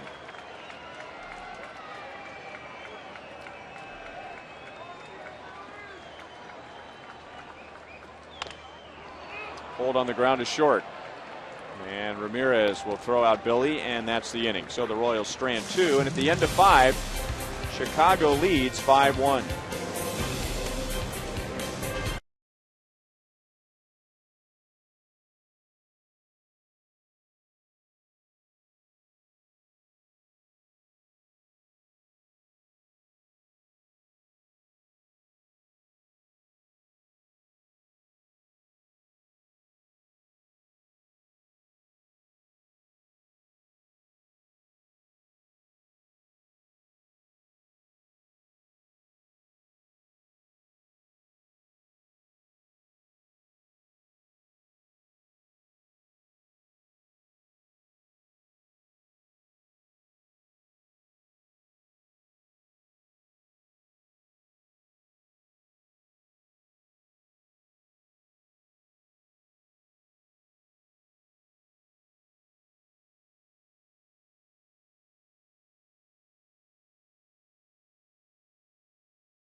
Baseball is brought to you by Panera Bread. Try pasta the Panera way. Live consciously, eat deliciously.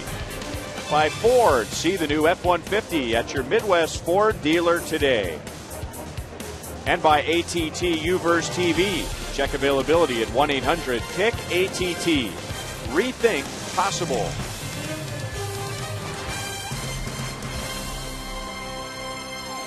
Big hit tonight for the White Sox. Diane Vicieto's grand slam in the fourth inning. And a White Sox 5-run fourth. Royals got a run back in the bottom of the fourth. And Guthrie's first pitch of the sixth inning is outside. Paul Konerko leads off. Konerko singled and scored on the grand slam in the fourth. He's also flied to right. And he pulls that into the left field corner. And it will hook just foul.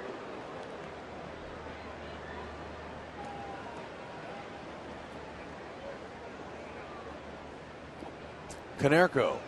That lady goes, you know what? I got a souvenir from Paul's bat. He's got 14 years in the big leagues with the White Sox. He's in his 15th season overall, though. He joins Jeter, Mariano Rivera, Helton as the longest tenured with one team. That's what I'm saying. If you're with a team that long and you're revered like that, I mean, people love him. He'll get a job in the front office, I'm sure, or whatever he wants. Maybe he wants to take a chill pill for a few years.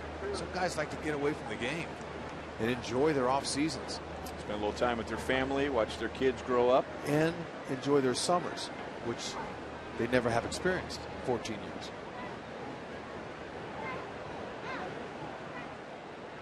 On one side, there's playing a game for a living and making millions and millions of dollars, which most of these players have. Dyson makes a play in center field.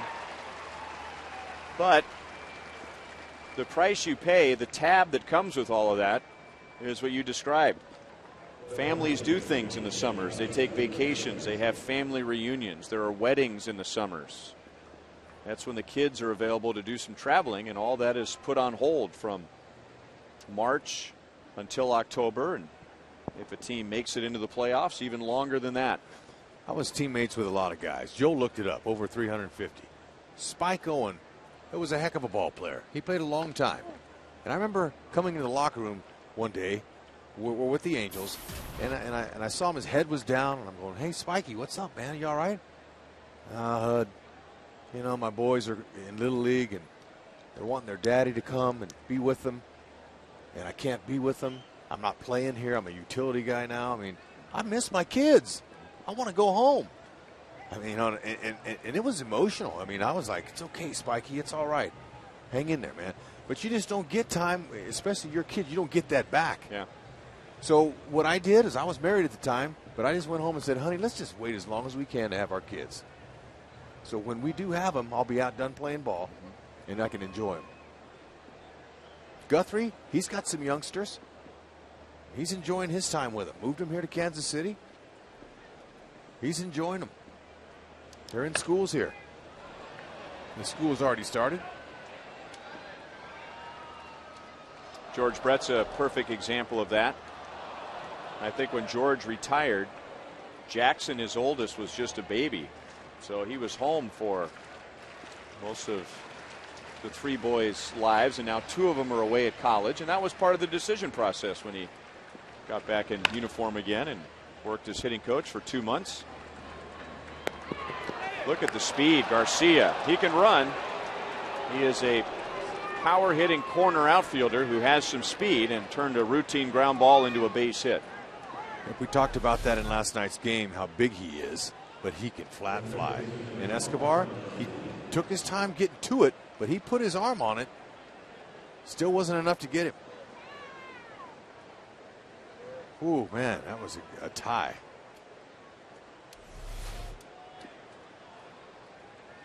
But that's one of the things that I respect most about George Brett, not that he's a Hall of Famer and he has more hits than any third baseman in our history, was that he married late, and then he said, you know what, because I want to have my boys or kids, and I want to be a part of their lives. And he did that for 20 years and wasn't tempted to get back on the field. And he was a father to that young man right there and two other boys. There's Jackson, who I can't believe it. He's getting ready for, what, his second year of college?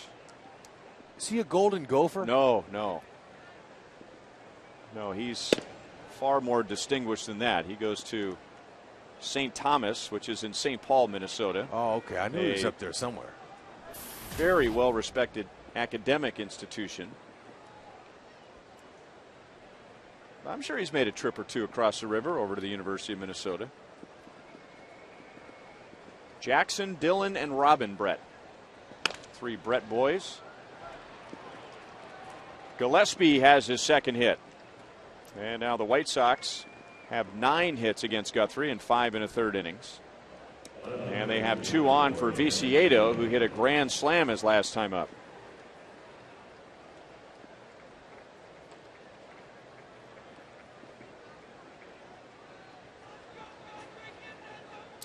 You know, the umpires, they get a week to 10 days off during the summer.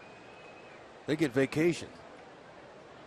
And that's negotiated in their union contract. So, you know, ball player, he gets a 4-day All-Star break. That's like a 2-week vacation for him. One thing about umpires is they don't have homestands. Unless they live in one of the cities where there's a major league ballpark, they don't get homestands. Fouled away by Viciedo, which gives us a moment to take a look at tonight's AT&T U-verse Rewind. Viciedo with the bases loaded in the 4th inning. How about we rewind that and the other way? Edit it, yeah. Let's just knock that out.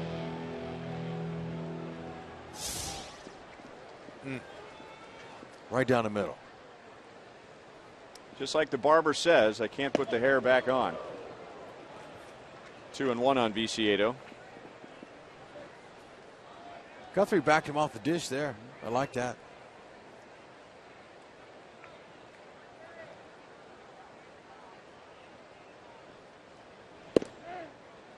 Good late movement. 2-2. Viciedo was 0 for 3 last night and had been 3 for his last 27 when he singled in the 3rd and then added the grand slam in the 4th. Guthrie drops down, changes his arm angle, and Viciedo fouls it away. There's Guthrie trying to be a little bit more creative.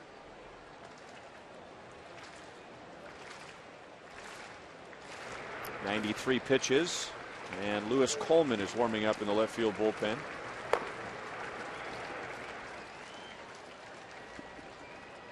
Garcia at second, Gillespie at first. And that shot foul off the tarp.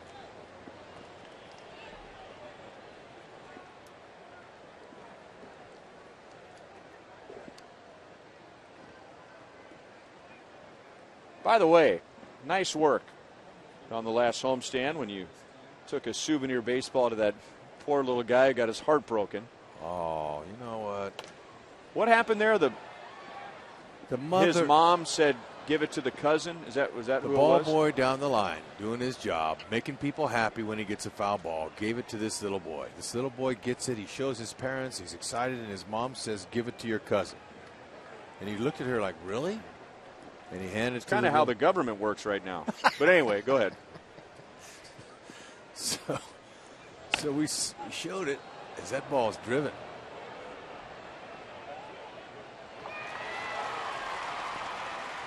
Garcia goes to third. Runners at the corners, one down. So they showed him, and the kid was upset, visibly upset, and he was hurt badly.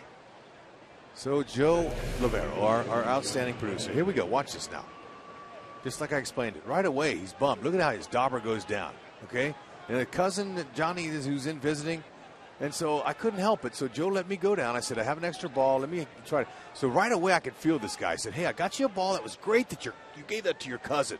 That was so good you did that. But I'm only going to give you the baseball if you smile. I mean, he was hurt, though. His mom is what hurt him. It wasn't the fact I was giving him a new ball. It was the fact he was hurt.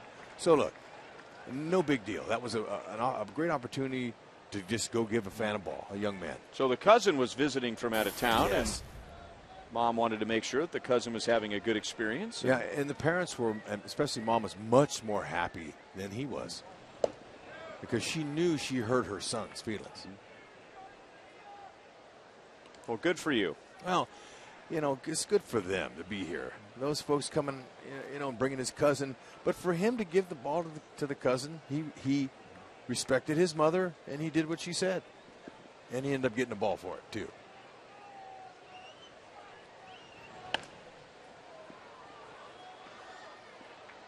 1-2 on Fegley, who has two tough luck outs. He's line to right and line to third. Next pitch will be number 100 from Guthrie.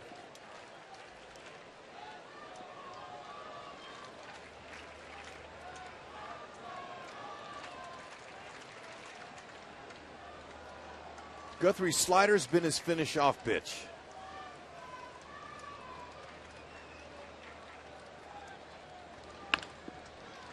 Getz plays a difficult short hop and throws out Fegley, who hits the ball hard again, but he's 0 for 3. White Sox strand 2 to the bottom of the 6th. Royals are down by 4.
That would tie the game. And this is our Sonic Slam inning. Our contestant is Jolie Carrillo Allen, or Carrillo Allen, from Mission, Kansas. And if the Royals hit a home run in this inning, Jolie wins $1,600.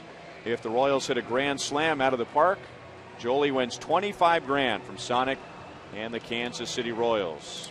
Diane Viciedo is the difference in the game right now with his grand slam in the 4th inning. It was a 5-run 4th inning for the White Sox. The Royals got a run back in the bottom of the 4th. Alex singled in that inning. He's 1 for 2. Salvador Perez will follow. And then Mike Moustakas, if anybody gets on, David Lowe. 3 hits so far in 5 innings against Andre Rienzo. What do you think of him so far? You know, I like the fact that he has a real quick tempo. He has a quick delivery, so that can get up on a hitter really quick, especially when he drops his curve. His curve has been impressive. Before the game, I went over to my buddy Hawk Harrelson. I said, Hawk, what's this guy going to give these Royals? He says he's going to give him quick tempo. He's going to give him a nice big breaking ball. And he likes to throw strikes. Fegley was not expecting that breaking ball, so there was a little mix-up with the signs there. 2-1.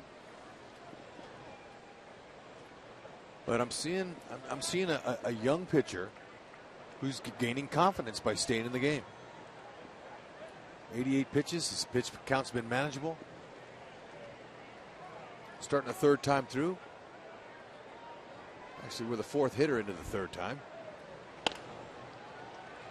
And Gillespie stopped as if he thought Ramirez was going to handle that ground ball. And to Alex's benefit, he gets it through the left side. And the Royals have the leadoff man on for the 5th time in 6 innings. Yeah, so get to that bullpen. Get him out. Start finding some holes on him. A couple bloops and a blast. Get back in this game. You got time.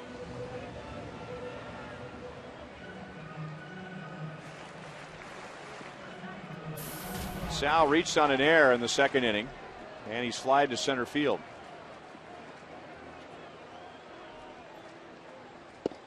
Been telling you, Rienzo is from Brazil and just the 2nd Brazilian native to make it to the big leagues. And the White Sox, for obvious reasons, since that is not a primary or secondary sport in Brazil, they brought him along very slowly. Garcia was very deep in right field, so he runs a mile to come in and make the play. And we'll get a look at tonight's AT&T trivia question. That might be a clue. Which opponent has the most career games played at Kauffman Stadium?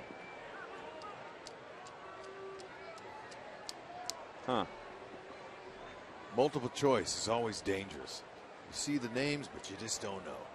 Well, Ripken had the longest career as far as years go, but remember, what are we now? 10, 12 years into the unbalanced schedule. So Paul Konerko, Jim Thome, Torrey Hunter for many years were coming here 3 times a year.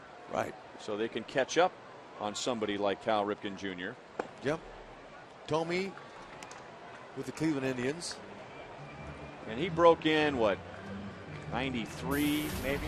I'm going to say. And then Torrey Hunter with the Twins. And with the Tigers. Konerko, 14 years. Maybe it's Paul Konerko. And they're trying to trick us by showing him to us, thinking that we're not going to guess him. So this is his 14th year with the White Sox. 14th. So back to 2000 then. He's been coming here. I don't think we had the unbalanced schedule back in 2000. 2-1 on Moustakas, who has driven in a run with a sac fly. And he has struck out. Now, I'm not going to say that was his changeup. That was 87. That didn't have enough speed taken off it, but that's a great spot to pitch to Moose right there. Now, there was a breaking ball. That was the curve.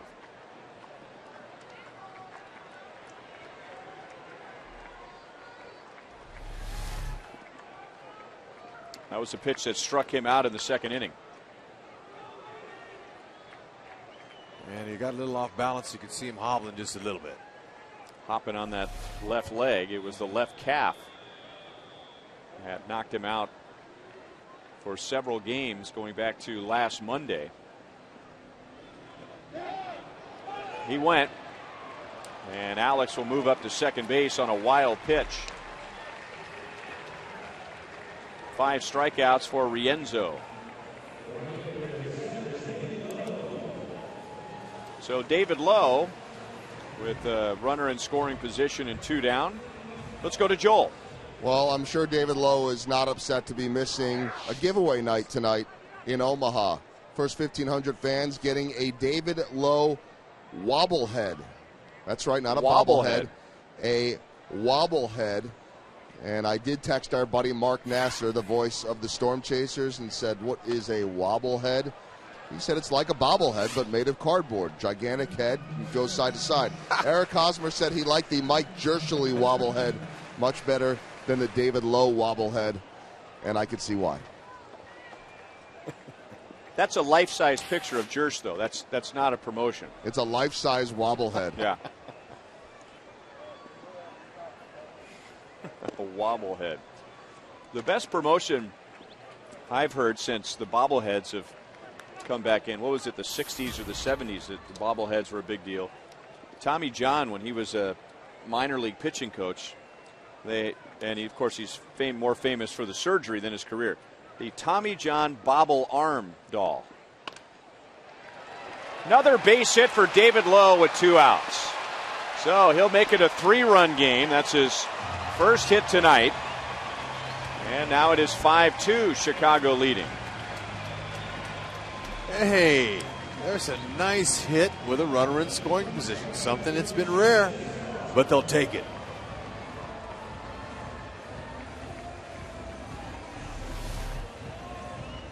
Yeah, that's a breaking ball that he waited on, and it was hittable. It was right over the plate. Now, Salvador Perez, he swung at a curveball, the second pitch that he had no business swinging at. So the fact that Rienzo's got the 5 strikeouts tells me that they're still not swinging in strikes. They're swinging at a lot of his pitches. So when you hit a pitch that's hittable, you got a better chance to find a hole. That was a good take there. That was a pitch that was close, but it wasn't out over the plate.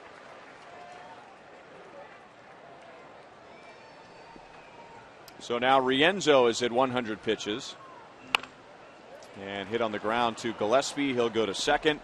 And that's the inning. So the Royals chipping away. They get another run in the 6th on another 2-out RBI from David Lowe. Royals down 5-2.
Baseball is brought to you by Thoroughbred Ford. For the best deals on new Ford cars and trucks, visit thoroughbredford.com. And by 5 Hour Energy Shots.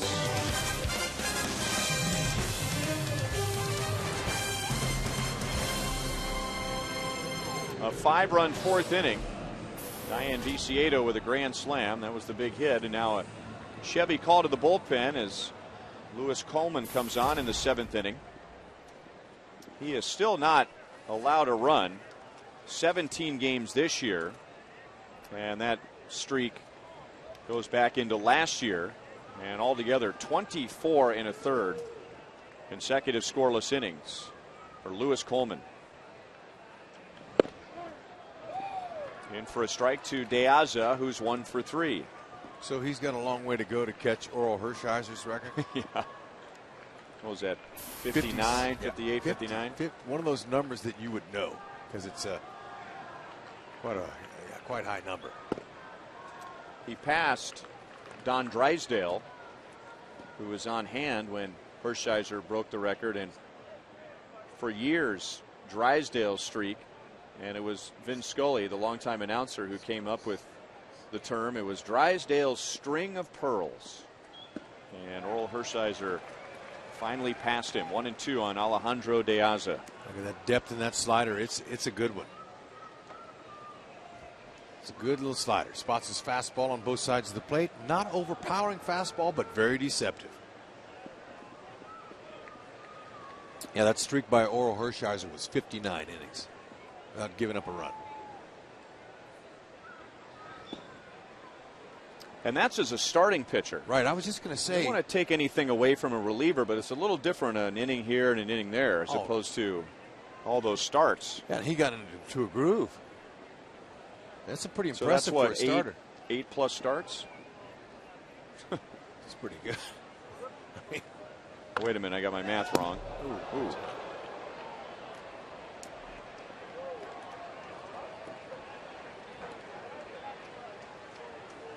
That'd be 6+ starts. Still impressive. Yeah. Look at those guys over there. Watch your lips, fellas. That was coming in hot.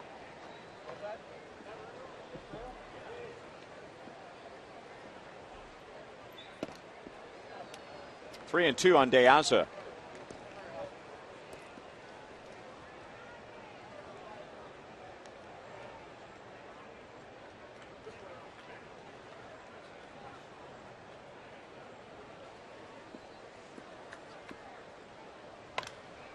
Popped up.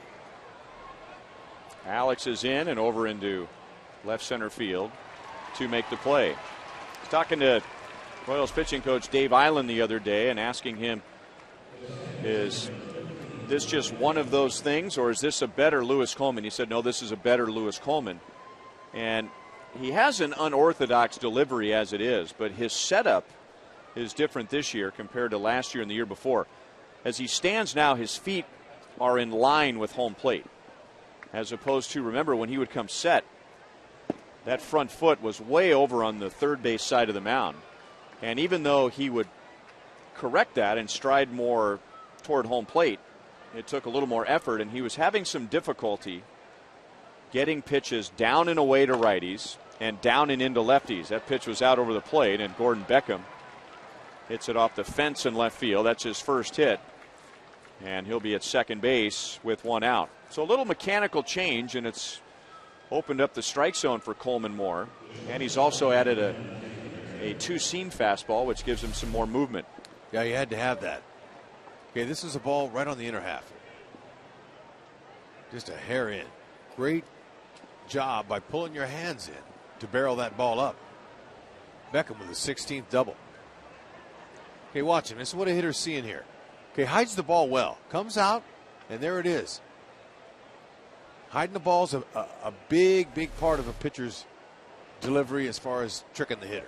And if we could show that shot again before Coleman delivered the pitch, his front foot last year was more in line with the rosin bag. Yeah, it was over here. It was way over there when he would start. So a little less effort for him to line himself with the plate once he begins his motion.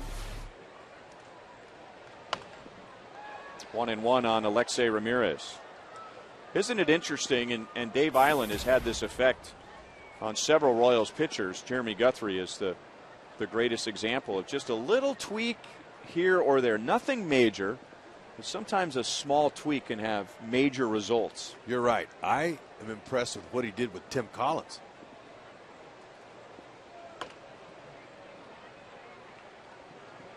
Hosmer to the bag. Ramirez is out, and Beckham goes to third.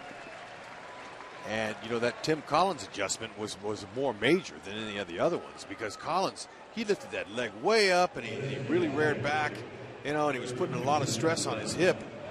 And Collins was telling me this. And then Dave just said, hey, look, let's just level it off. Keep your shoulders level. And they're messing around in that bullpen. And it's made a difference in it. And that's what you want. Coaches make a difference, especially with little things here or there. And they'll walk Adam Dunn and take their chances with Konerko, a right-hand batter. That was an interesting way to keep his wrists and his hands loose. I mean, we're getting to that part of the game where the phone may ring in the Royals bullpen.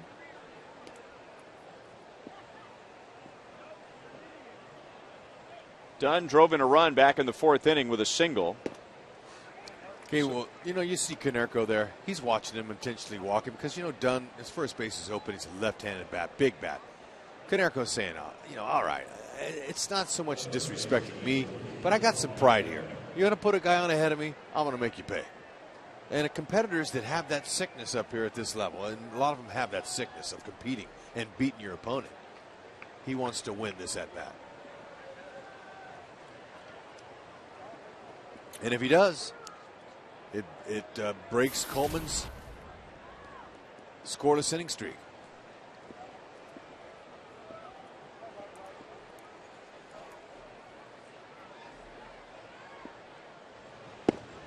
It's a contract year for Sam Abramson, our associate producer, so he's pulling out all the stops tonight, and he has gone back to 2011. Okay. So there's the difference. You see how he's way closed. That leg is totally closed him off. And as a result, he's not getting the load that he does when he's standing straight up. Everything's squared up towards the plate. He's got a little more load right here. Look at his hip turn right here. He's got a little bit more load in there.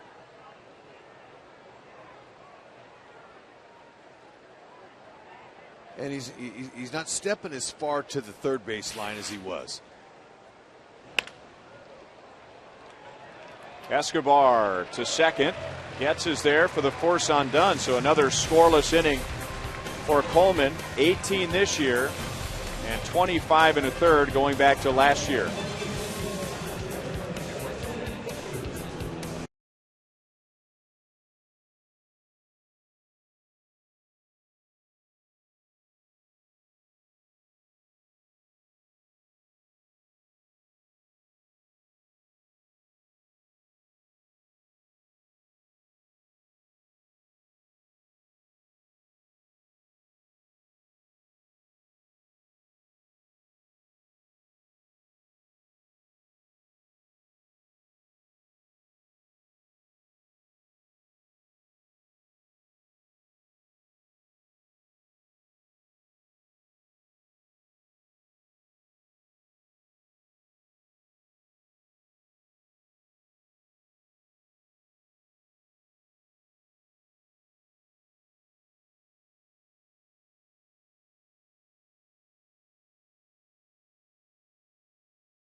Is brought to you by Dodge. Visit Dodge.com or your local Dodge dealer today.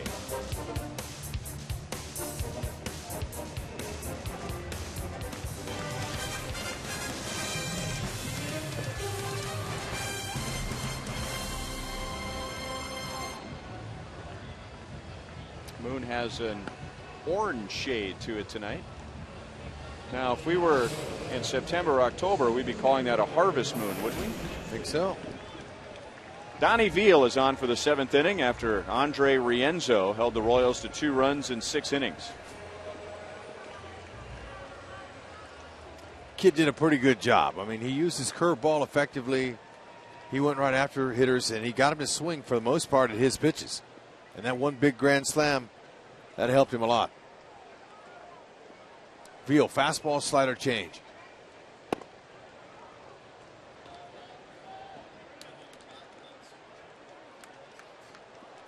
Dyson walked in the 3rd, struck out in the 5th against Rienzo. Dyson gets and Hosmer here in the 7th inning. Cracked his bat. Going to be a tough play. And the throw is high, and it gets past Konerko, who tried to keep his foot on the bag. And in doing so, wasn't able to reach as high as he would have liked. Let's see, will the White Sox tag Dyson? They will not challenge that maybe he made a move to second base, but he looked like he was limping back to first after running through the bag. He was. And we noticed it when he was on base the first time. He dove back in on a steal attempt, or on a pickoff attempt, and he got up really slow. So I don't know what's going on with Dyson, but he's not 100%.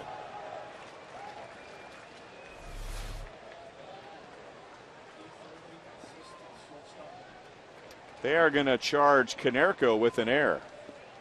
Second White Sox error.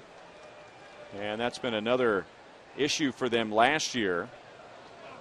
White Sox had the fewest errors in the major leagues in winning 85 games last year, and they've far surpassed that already this year. Yep. Check out Dyson. This is earlier. Okay, he tried to go back into the base, and we noticed that he was getting up and he's shaking that left leg a little bit. Okay, he calls timeout and he walks off the base and did a little stretch. So body language tells me that he wasn't exactly on all cylinders. And he hasn't attempted a steal. So that also tells me that something could be up with his legs. You can see his left knee. You see him kind of still flexing that leg. I'm not sure if it's his knee or his leg or whatever it is, but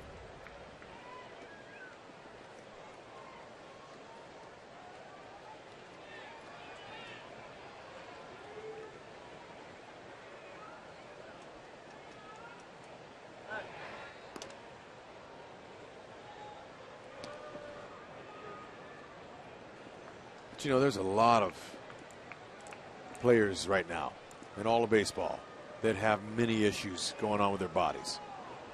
Many. Legs, hands, arms, shoulders, and especially the delicate mental muscle.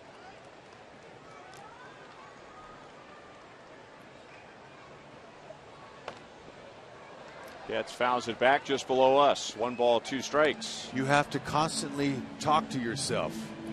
And you have to try to find ways to encourage and motivate yourself. Even if you're Lorenzo Cain and you're out, you have to be in a healing place and try to get well soon. And if you're playing, you're grinding, you got to tell yourself and talk yourself into it. I'm good to go. I'm good to go. You can't go into that, getting out of the parking lot, out of your car, and go in going, oh, I don't know. Now you have to make up your mind that you're going to play that night if your name's in that lineup. Gillespie. That's a tough play on a short hop, and he throws out Getz. Diving and picking a short hop at the same time. Dyson moves up to second base, 1 out. You know, that's what I was talking about, though, last night, Ryan, about Gillespie. Gillespie has shown them that he can play third base. That's a heck of a play there. Now, does he have the stick to go to play third base every year next year for Chicago? They'll have to decide that and find out if they can find somebody else that has more of a bat, but he's impressed me with his glove. Makes the plays.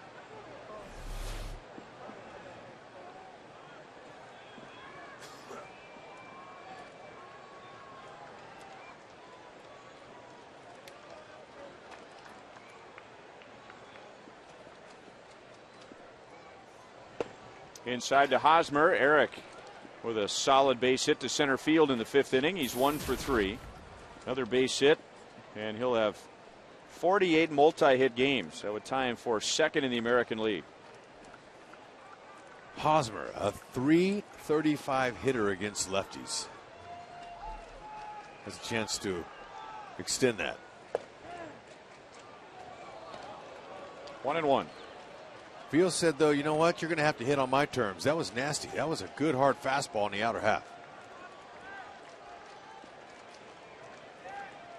A slider he'll work to Hosmer.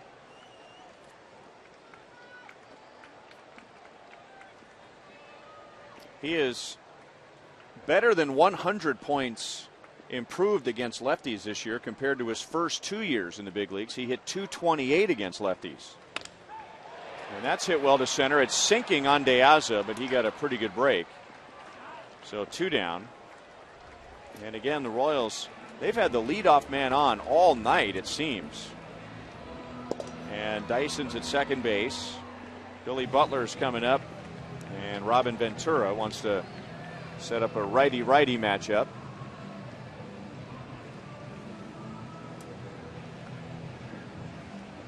That's Matt Lindstrom in a Chevy call to the bullpen to face Billy Butler when we come back.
Royals are running out of time.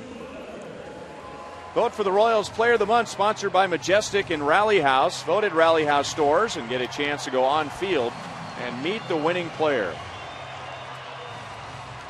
So they made the change, bringing on Lindstrom to face Billy. Billy has walked, singled, grounded out. He has scored a run. He has hit 12 home runs, and his last 5 have come in the 7th inning or later. And that gets past Fegley and allows Dyson to move up to third base. It looks like Fegley was crossed up by the pitch.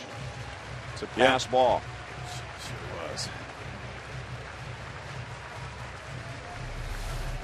Lindstrom, he's got a big fastball at 95. Couldn't handle that one there. It just went off the top of his glove. 92 to 95, slider and a changeup.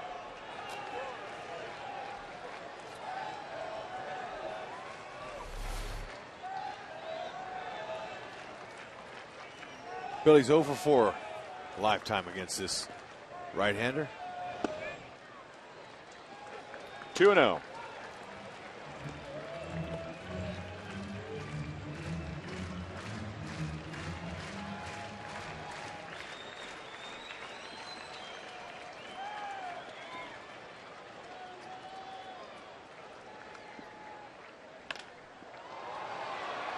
Into the right field corner, slicing and out of play. Very close to hitting a home run. Wouldn't that have been nice? Now you're talking about a 1-run game and 7 outs to go on offense. It's possible. 2-1. And he's 0 for 4 in his career with 1 walk. Struck out a couple times against Matt Lindstrom.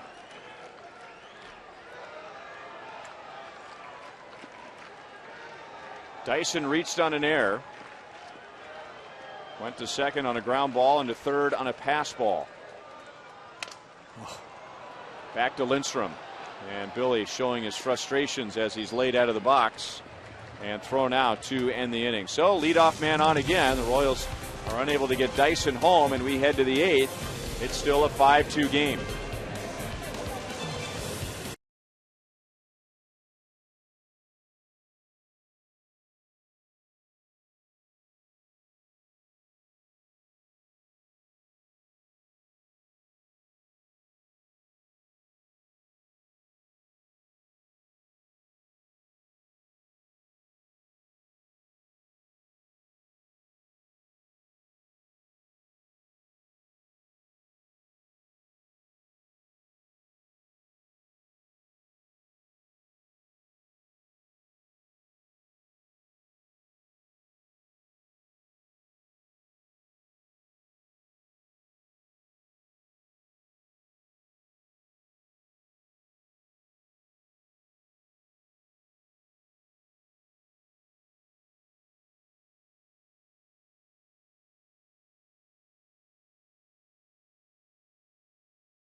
Alexi Ramirez, he thought he could sneak one by Moose. Moose said, you can't. I'm going to rob you because I know you've robbed me a few times. Nice throw over the top. 5th inning. It happened. Just a reminder, as you enjoy a cold one, to look forward to Miller Time later in tonight's game, brought to you by Miller Lite.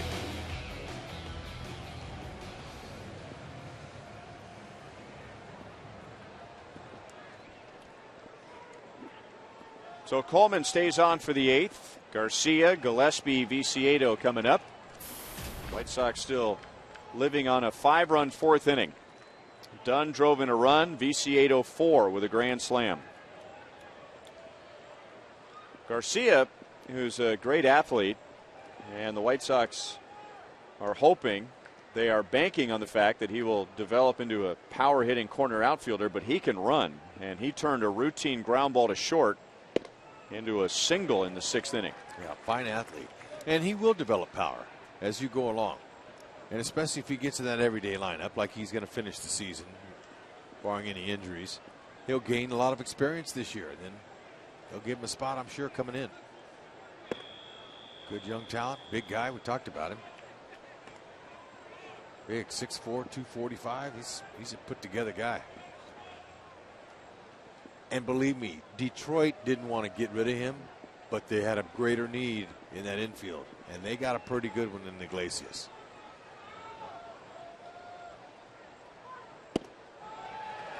One and two, having a tough time picking up the ball out of Coleman's hand. Coleman worked around a double and an intentional walk in the 7th inning for his 18th consecutive scoreless inning this year. And going back to last year, 25 1/3 consecutive scoreless innings. 2 and 2.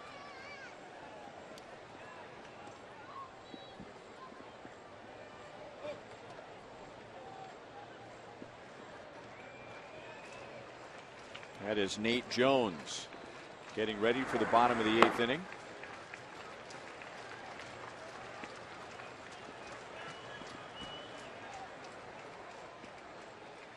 Coleman just waiting on Garcia to get back in there.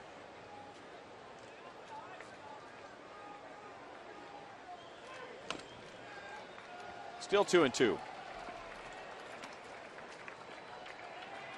And the need for the White Sox was more offense.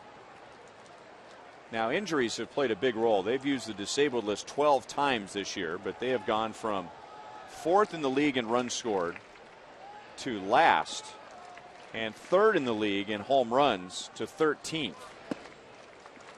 3 balls, 2 strikes, and when we were visiting with Hawk Harrelson and Steve Stone in the 4th inning last night, they were predicting that the White Sox could have the youngest starting rotation in the division next year.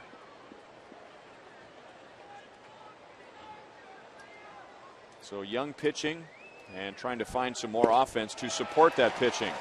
Garcia strikes out. First strikeout for Coleman tonight, 1 down in the 8th.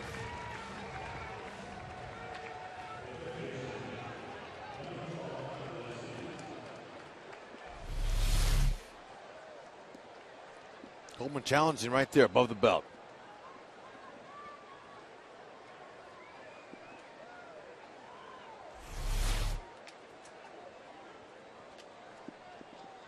Connor Gillespie with 1 down. He has a 2-hit game, and he's made a nice play at 3rd, and now he has a 3-hit game. He's been making it look easy.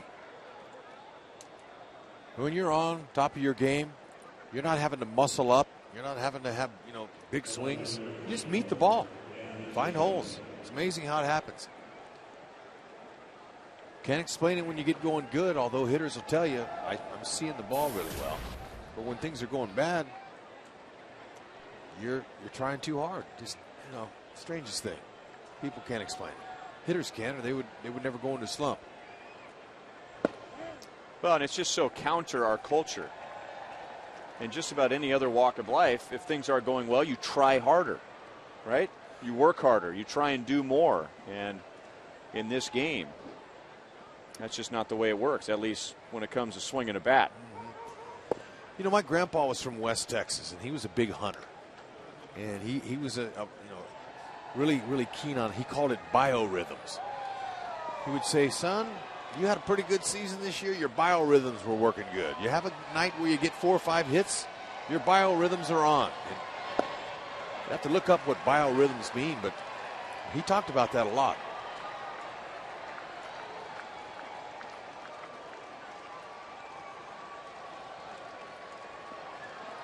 He'd go out and he could knock down birds left and right some days, and other days he couldn't. Crack bat and a long run for Lowe. It drops for a hit. So Viciedo, just like Gillespie, has a 3-hit game tonight. 2 on for the White Sox with 1 out.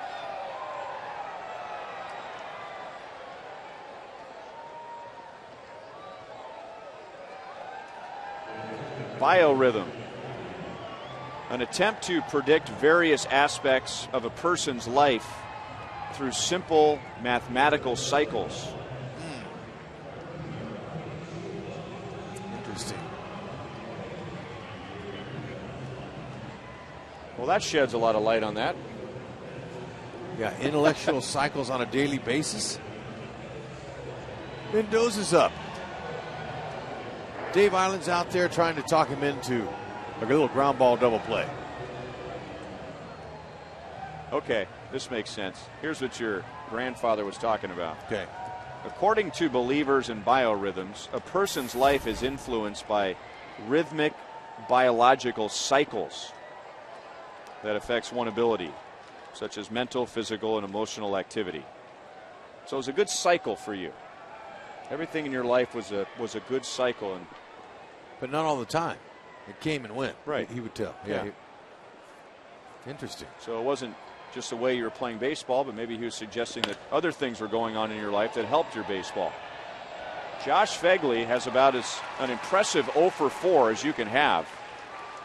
Gillespie moves up to 3rd on the throw home. So Fegley has line to right, line to 3rd, grounded out hard to 2nd, and line to center. 0 for 4. So are his biorhythms off? That's a bad biorhythm. Okay. But he's hit the ball hard, but doesn't have nothing to show for it. So that's where you tell yourself, if you're a hitter, it's okay. So a bad biorhythm would be if he goes in the dugout right now and tears the dugout to pieces. A good biorhythm would say, you know what, I'm hitting the ball hard. I feel like I went 1 for 4 or 4 for 4, right? Yeah, but I look at Fegley's service time. He's a rookie.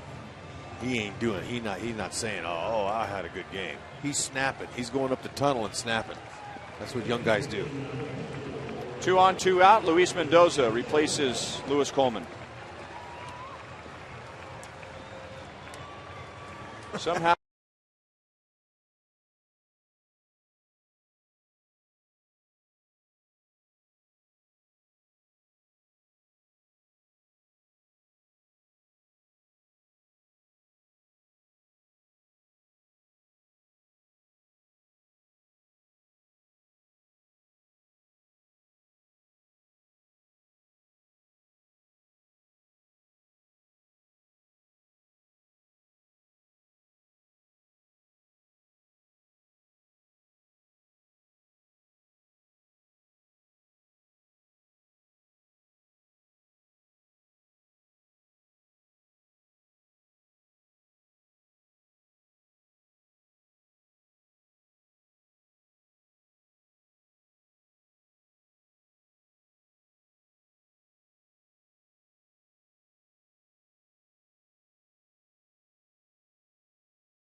Up to help you stop smoking. For more information, call 1-800-QUIT-NOW. Here's Luis Mendoza.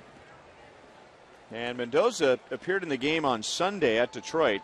It was just his second appearance of the month of August. But there was no rust as he got the Tigers 1-2-3.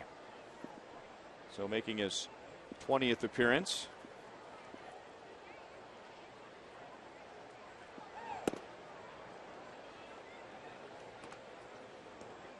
It is his 6th appearance out of the bullpen after making 15 starts. He inherits Gillespie at third, Viciedo at first, and pitching to De Aza, who doubled way back in the first inning.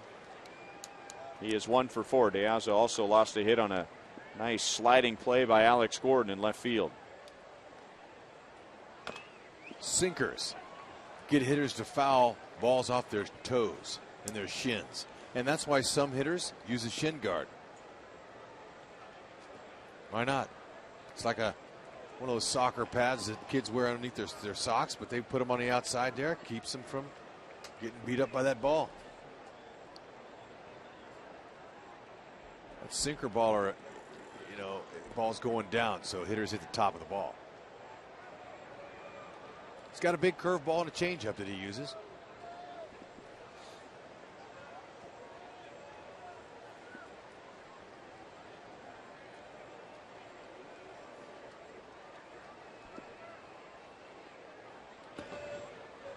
Off of Sal's glove, and Viciedo is ready.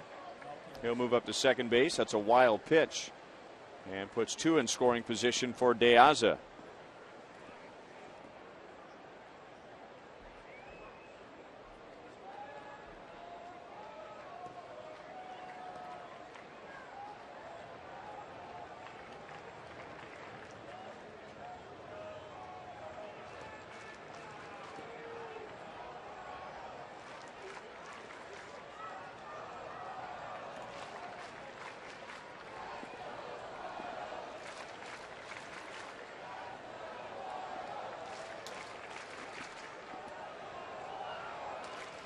Fans are trying to help Mendoza.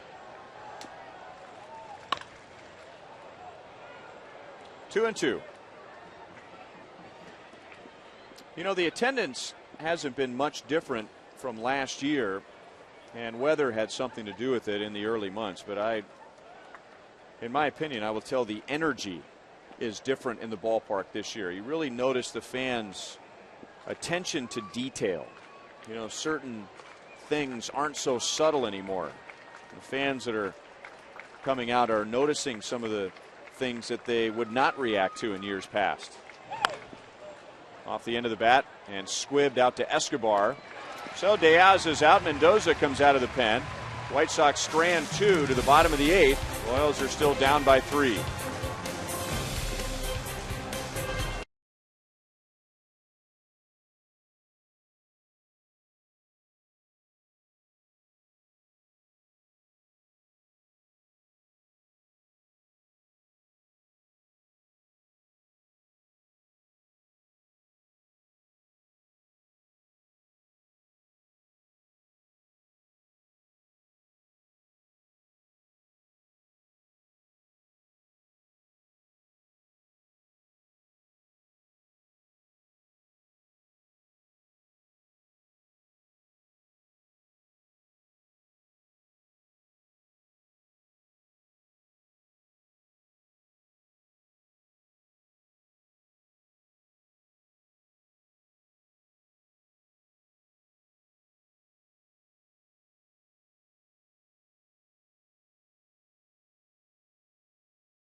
One, and then the offense opens up 7-1 the final. Cleveland takes care of Los Angeles second night in a row.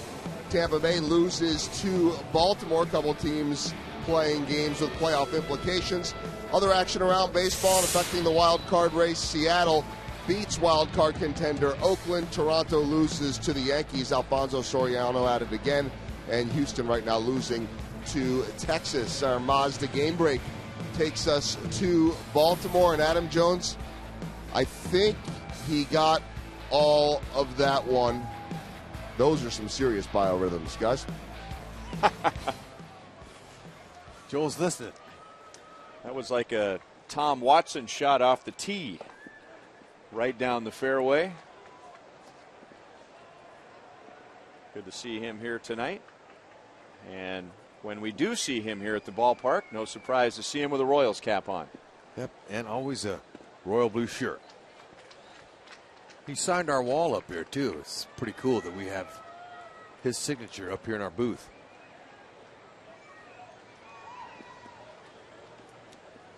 This is Nate Jones for the bottom of the 8th inning.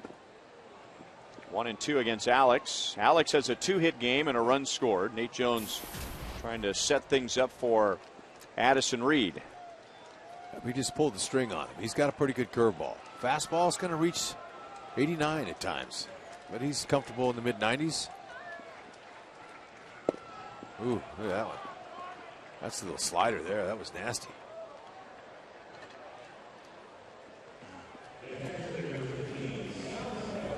All right, we've had plenty of time to answer our AT trivia question. Which opponent has the most career games played at Kauffman Stadium? I'm going to go B, Konerko. I'm going to go with Konerko, too. All right. It might be Ripken. No. He tried to deke us, didn't he? You can't deke a deker. Gotta go, Al. He also has the most RBIs against the Royals in history.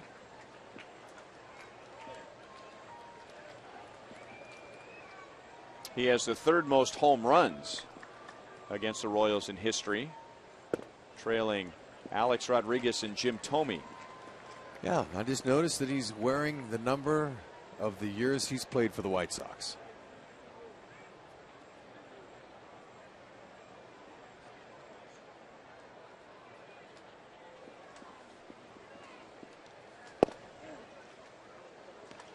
2-1 on Sal. He's reached on an air and flied out twice.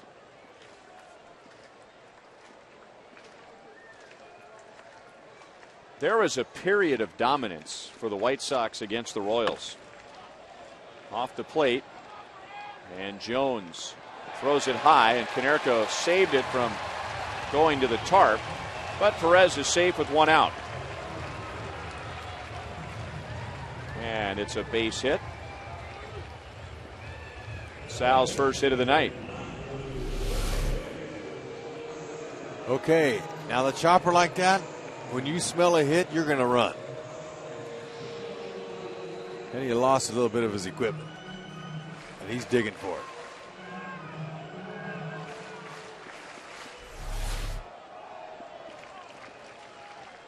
So the tying run on deck. Moustakas back in the lineup for the first time since Saturday. And he's driven in a run with a sac fly, and Jones pitches down and in ball one. We were talking about Paul Konerko, and he joined the White Sox in 2000. And the White Sox, they just beat up the Royals for 11 years, 2000 to 2010. But that has turned around the past 3 years. Now, the White Sox haven't been very good this year, but they almost made the playoffs last year. But now, all of a sudden, the Royals have started to play better against Chicago. They're 7-6 against the White Sox this season.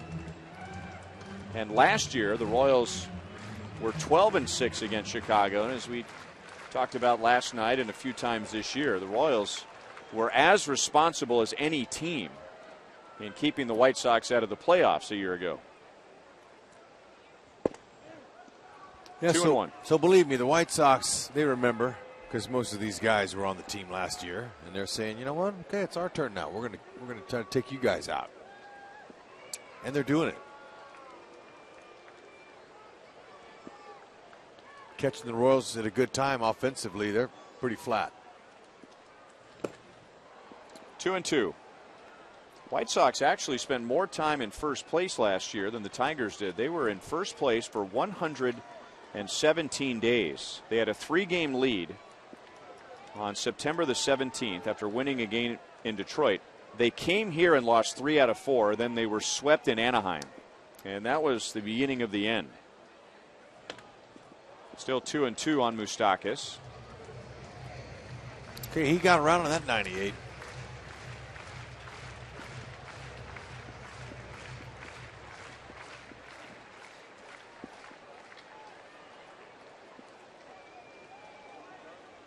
This guy Nate Jones looks like he's throwing a javelin.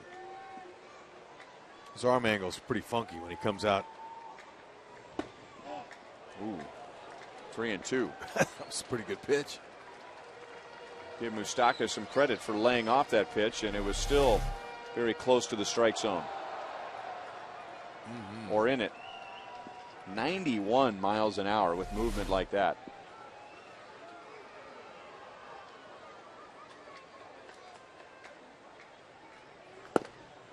Back with the same pitch, same call.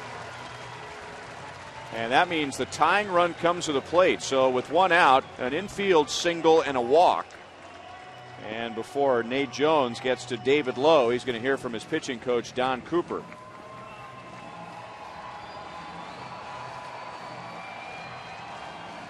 So Moustakas laying off some very close pitches with 2 strikes, allowing the tying run to come to the plate. Donnie Cooper, he's a character of the game.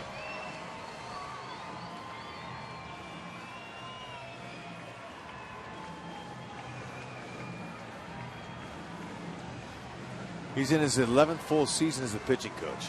26th season overall, though. This guy's been around a long time with the White Sox. That meeting may have been designed for the conversation that's going on right now, and that's Don Cooper walking off the field with Tom Hallion and discussing the strike zone. Sure it was. David Lowe, let's see if he can come through again. He knocked in his 29th run with that 2-out single. He's got another chance. And now Bonifacio will run for Moustakas.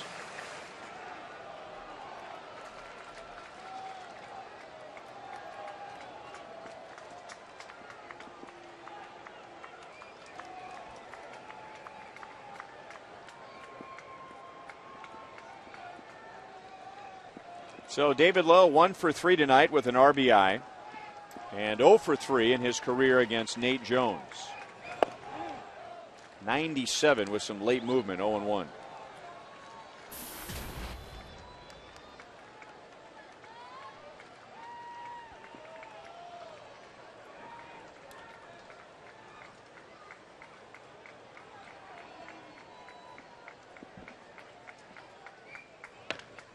In on his hands, and that just leads Konerko perfectly to the bag.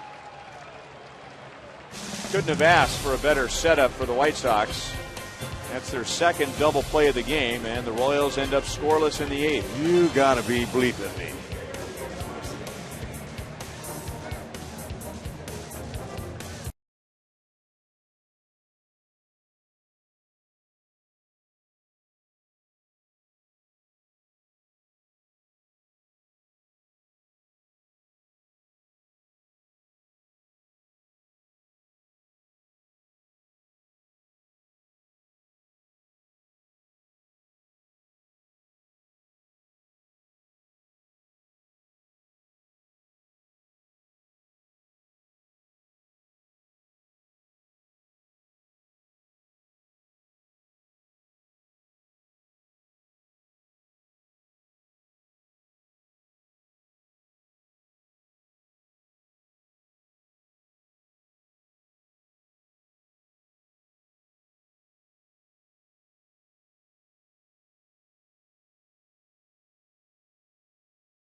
He will stay in at third, and that's where he played immediately after joining the Royals following the trade with Toronto.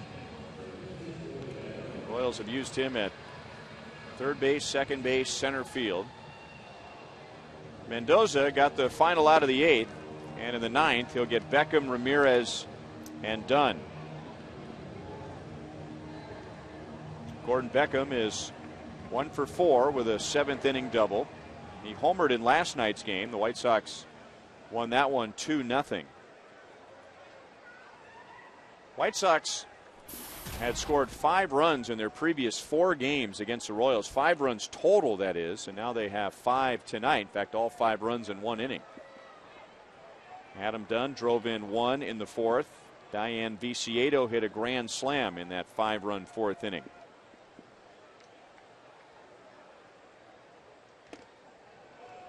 That got Tom Hallion on the right shoulder.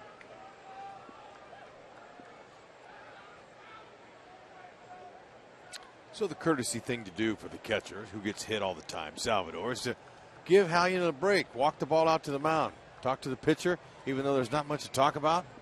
You just keep the ball down, but give Hallion a little breather back there. That hurt.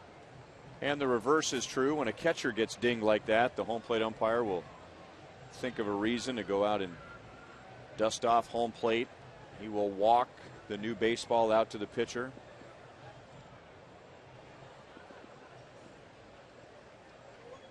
So Tom Hallion says, "Thank you very much, Sal." And back to work, 0-1 on Beckham.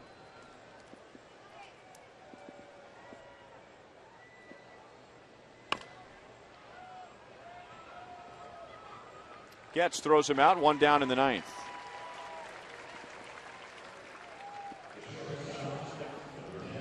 MLB.com at Bat is celebrating 5 years as your #1 mobile app for live baseball. The At Bat delivers Royals baseball with live audio, pitch tracking, stats, breaking news, and video highlights. And you can download right now on your app store or text At Bat to 31826.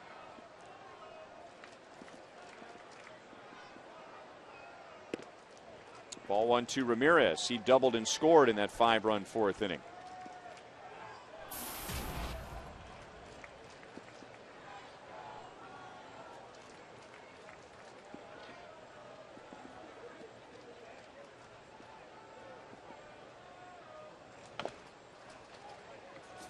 One and one. Addison Reed getting ready for the bottom of the ninth. The Royals are scheduled to send up Escobar, Dyson, and Getz. Reed saved the game last night, his 32nd in Chicago's 2-0 win.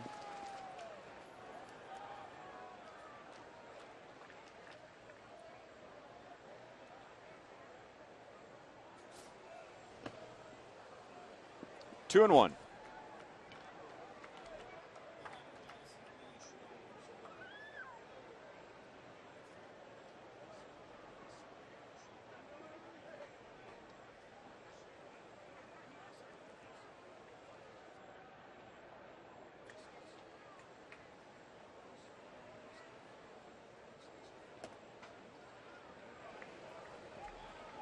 Three and one. Sinker staying down low. Mendoza very strong. He's 94.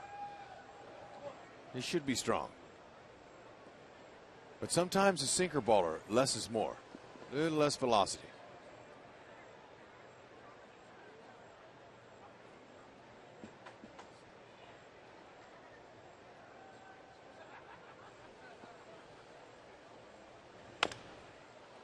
Three and two. Ryan, I don't know if you had a chance to see it today, but I was watching some baseball this afternoon, and Braves outfielder Jason Hayward got hit right in the jaw, broke his jaw.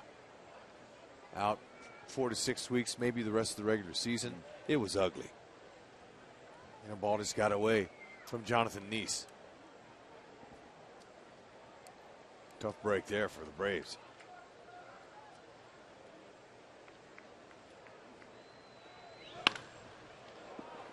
Second hit for Ramirez. And he's on with one out. 13 hits for the White Sox tonight. And again, all of their runs all coming in the fourth inning.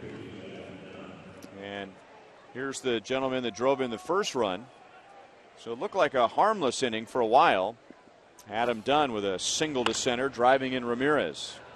And the White Sox, maybe it hasn't been Guthrie's best two games, his last two times out, but the White Sox did nothing. I mean nothing against Jeremy Guthrie in his first 6 starts as a Royal against Chicago. Almost threw a no-hitter against him last year. Dunn's out in a line drive to center field. Pitched his first major league shutout against the White Sox this year. Look at that, 2 earned runs in 6 starts, and now 11 earned runs in the last 2 starts. Once again, if you're elevated out over the pitch or out of the plate, you're going to get hit. Okay, and it's pretty simple. He's been up in Adam Dunn. I mentioned it before the game. What he said about him in his last time they faced him. He said, "Look, we laid off of some of his good pitches, but they're off the plate. We laid off of them, so we took our walks, and then when he made mistakes, we hit him."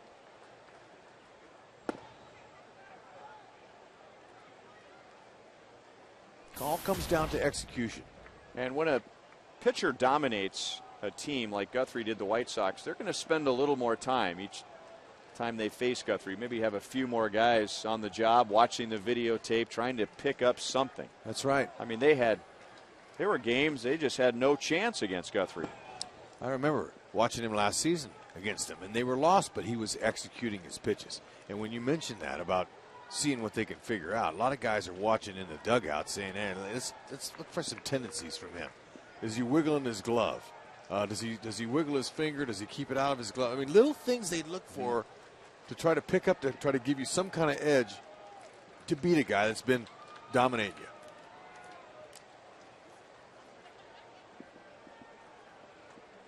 And you stay in the game long enough, what goes around comes around. You're not going to stay perfect forever in this game. It's too hard. And the reverse is true. Guthrie, who is as studious as they come, the Royals will tell you that his game preparation is something for every young pitcher in the organization to see. He'll figure out what he's done in the last 2 starts against Chicago, and it'll be interesting to see if his turn comes up when the Royals finish the season in Chicago, what he has in store for them. Are the hitters sitting on certain pitches? Are they laying off a certain pitch? And especially if you face them, in a week's period of time. You get to face them, they're fresh in your mind. You got an idea. If you face a team once a month, then they forget. Hitters forget. They face a lot of other pitchers. It's a game that's played every night, so they're not as fresh in your mind. But when you face them the next week, you're going to stay on a roll, or you're going to stay like you have been getting hit. Strange animal.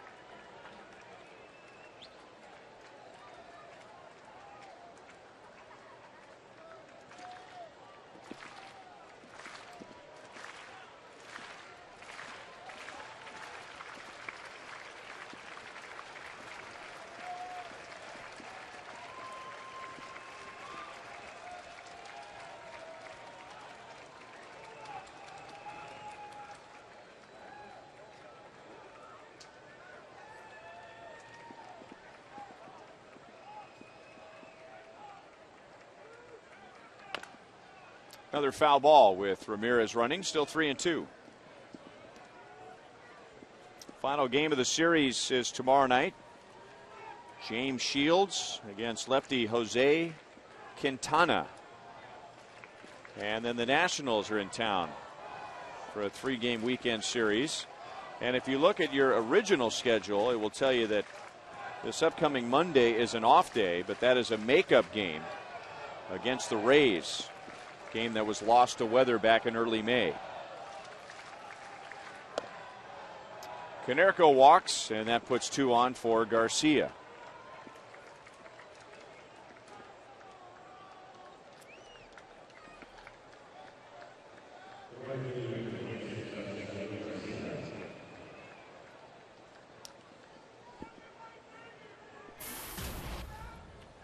Garcia had an infield single in the 6th inning.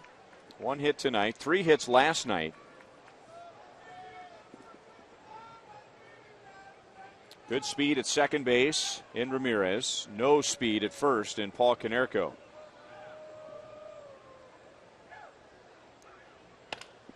And chopped out to Escobar. He'll flip to second, and that's the inning. Well, the Royals have gotten to Addison Reed before. They'll get a shot in the bottom of the 9th. Down by 3. Escobar, Dyson, and Getz are the scheduled hitters.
Reed, who saved the game last night, his 32nd.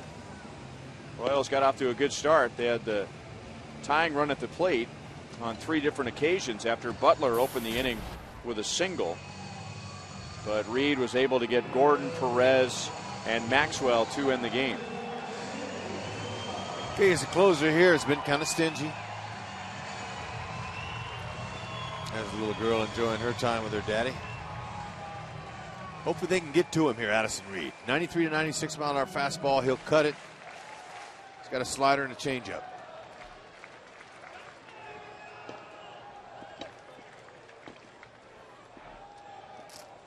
He is the 5th White Sox pitcher. Nate Jones pitched the 8th.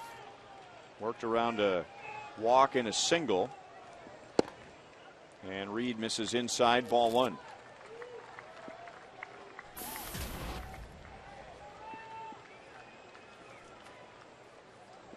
White Sox have a new general manager this year, Rick Hahn, who's been in their front office for a long time. Kenny Williams, who was their GM, is now the president of baseball operations. And when Kenny Williams was GM, there were several players where the White Sox had no fear at all about rushing them to the big leagues. If they felt like this guy could help us right now, well, they didn't have to necessarily pay their dues. Even if it was someone like Mark Burley, who was drafted in the 38th round one year and was in the big leagues the next year. Chris Sale got to the big leagues the same year he was drafted. And Addison Reed 2 years ago went from A-ball to the big leagues. And that was 1 year after he was drafted. Escobar strikes out, so he's 0 for 3, 1 down in the 9th inning. Many teams, most teams I should say, feel like, well, he's got to not necessarily pay his dues from an initiation standpoint in the minor leagues, but he has to have a certain amount of innings or a certain amount of at-bats. But right. White Sox went through a point there where, hey, if this guy's getting the job done and we can use him, bring him up. And that can be good and bad. You can really ruin a guy's development. He gets up here and he gets humbled right away, and he never regains his confidence. He goes back down and he doesn't do anything, and next thing you know, he's out of baseball. Or it's the opposite. You can come up and shine and never go back. So different philosophies for different organizations. Another guy just thought of Sergio Santos. Remember him? He was a minor league infielder. The White Sox turned him into a pitcher. He had one good year. The next year he was in the big leagues. Just, all right, he looks ready. And again, I'm saying most teams will say, let's give him another year. Let's make sure he's ready. And he broke down. I believe he's still with the Blue Jays. Mm-hmm. Had some big-time shoulder issues last year. Dyson's been on twice. He's reached with a walk and reached with an error.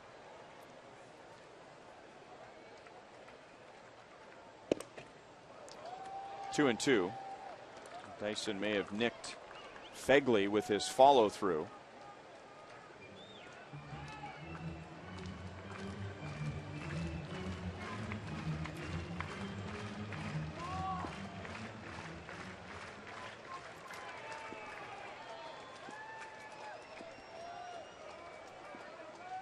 That's a big family right there, Ryan. Good to see them with gloves in their hands so close to the field. It really is. 2 and 2.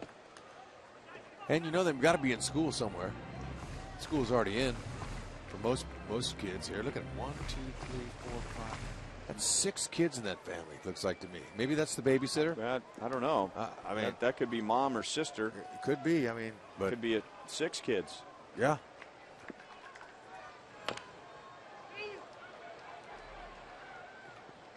Reed to the bag, 2 down in the 9th inning.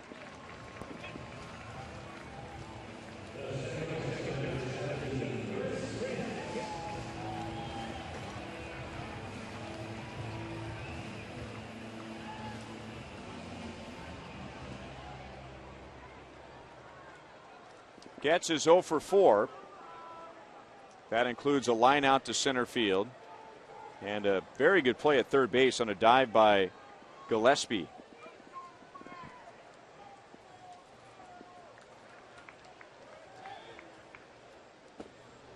Ball 1.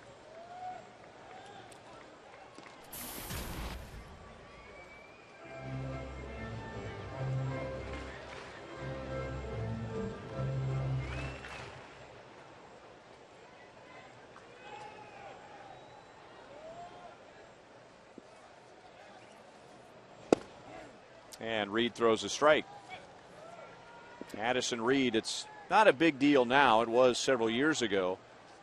A closer in college that was drafted to become a closer, whereas for years most pitchers in the minor leagues were starters and eventually converted to being a closer.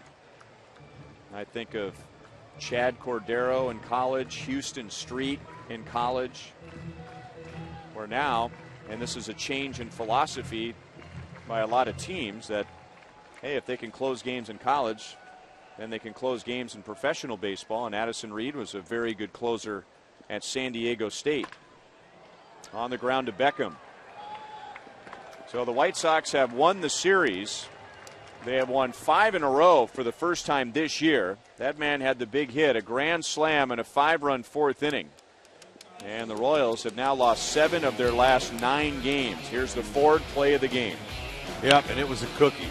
Guthrie, he thought he might have taken him deep because you can tell by that look, but hey, one swing sometimes will do you in. 5-run inning. So Andre Rienzo wins his first major league game. White Sox win tonight 5-2. We'll set up game 3 when we come back.